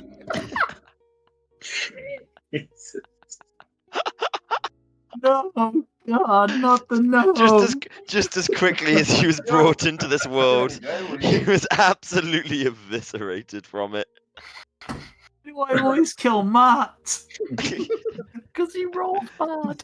Yeah, the gnome. The gnome, no. Well, You know what? I actually want to say this. He may be my favorite D&D character I ever played, and he's already dead. Well, in that Oh, case, God. I use a level 1 cure wounds on Drink so he can come back to life. Drink, It's a you, 1d8. 3 plus, is it my spell modifier? Or? yeah. Your spell, it'll be your intelligence mod. Okay, so 7 health. Okay. I'm alive. And now we're out of initiative. Drink, you get up and you're like, ha! What a fight, huh, gnome? Gnome? No. He No. dead. He died. He's turned back into porcelain. I He actually I wasn't. immediately look what was under his hat. Unfortunately, as he's turned back into a gnome statue, the hat is now attached to his head permanently. It's a part of the statue. Right now, out there is someone having a George W. Bush moment of, "Sir, the gnome is dead." God help us all. Oh, that's it. Oh my god. Game over. Um, Carry on without me. The gnome must know his sacrifice wasn't in vain. I mean, we're basically in the epilogue now. Yeah, the sheep The will song. come through the horde of broken bodies, coming down really hard from his wizard herbs, and come into the room. He will say, "Where's Nock? What happened to him?" he disappeared. We don't know what happened to him. He just shrank and kept shrinking. Do you explain that he used the wand? Yeah, I say he pointed the wand at himself, which is broken. I could probably fix that. Maybe. He's gone. He's no longer here. The wizard will go up to the wand and inspect it, and he will see. It appears as though Nock made some modifications to the wand in order to allow him to cast with it more often. And because he's not actually a very good wizard, I don't know if you guys noticed, he screwed it up and made it so that, yes, while he could cast the wand as often as he wanted, he was almost certain to just destroy whatever he tried to transfigure instead of successfully transfiguring it. And the sheep goes, "Well, thank goodness you warned me. I was going to use that thing on myself. Well, it's a real pity what happened to my poor apprentice. If only he had just waited another 100 years, he would have been ready to graduate to really becoming, I would really have started teaching him the basic cantrips." Wasn't he a human? Yeah, he was a human. I don't think he was going to live that long, buddy. What? How long do humans live? About 80 years. Oh no! I wasted decades of his life. No wonder he hated me. Yeah. I can agree with him wanting that power sooner than later then. And with the poor sheep wizard lamenting the untimely demise, an entirely avoidable demise, of his beloved apprentice and beloved gnome, he resolves to repair the wand and return himself to his elven form. And you guys are allowed to loot the tower as you see fit. There is about 1,000 golds worth of various experimental materials, crushed up diamonds and whatever that he used as components for crafting spells, stuff that you can take and sell. Unfortunately, though, you'll have to do that in the next town over, as you're kind of murderers here now. You might want to beat a hasty retreat from the law. Fendrick proceeds to lob more fire at the remaining buildings. Right, yeah, the main bedroom is now completely engulfed in fire, and the fire is beginning to spread up the bridge. Good. Just our hands. Well, our work here is done. Do you leave the gnome to be cremated, or do you take him with you? No, take it with us. Oh yeah, It's gonna make an amazing garden piece. Yeah, I mean, he is now a garden gnome. Please, bury me where my ancestors would like me to be buried. That being a garden centre just off of the motorway Just in the middle of nowhere, somewhere please. on the M25. Yeah.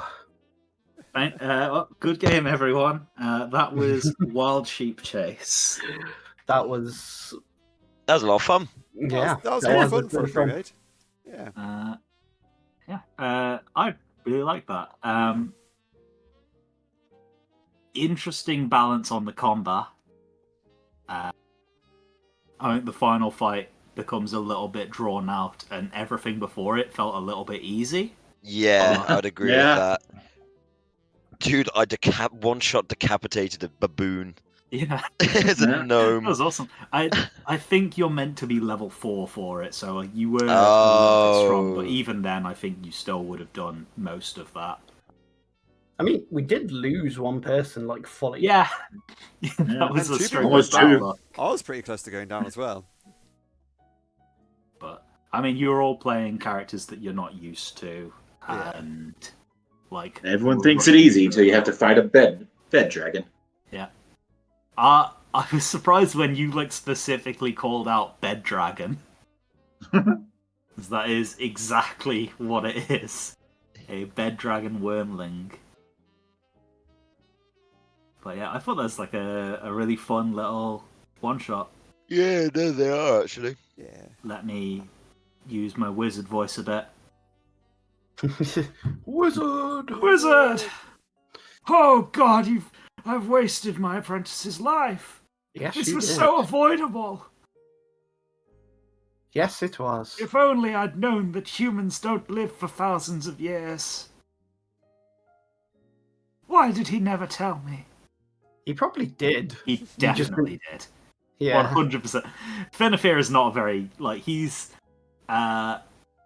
an inconsiderate man, but not a bad man.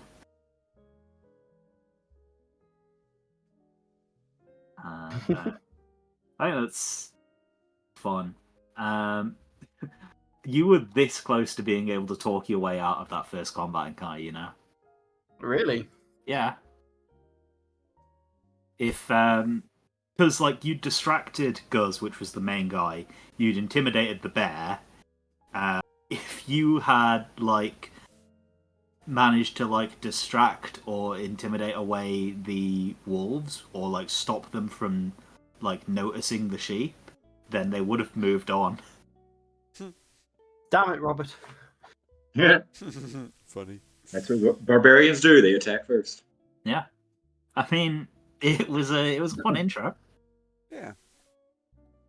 Yeah, I know most of you are going to have work tomorrow, so I won't keep you off much longer. I need to go and drink something because my throat is a bit sore now. I've talked a lot. Too much wizard talk. Too many Much wizard wizard voice. voice. Yes. My goodness. But yeah, cast thanks. so many spells today. Sorry, what were you saying now, Adam? I was gonna say that was fun, and thanks for inviting me. Yeah, thanks for coming on. No, yeah, thank you Yeah. for playing Yeah, with a lot. us. It's been a long time since I played D&D, so it was fun. Yes, me too. Sure. Oof, Logan. I'd like to do some more one-shots in the not-too-distant future. Yeah, yeah. Yes. I would invite you, Adam, but balancing these guys on this time zone is hard enough Yeah. without having to mix in Texas.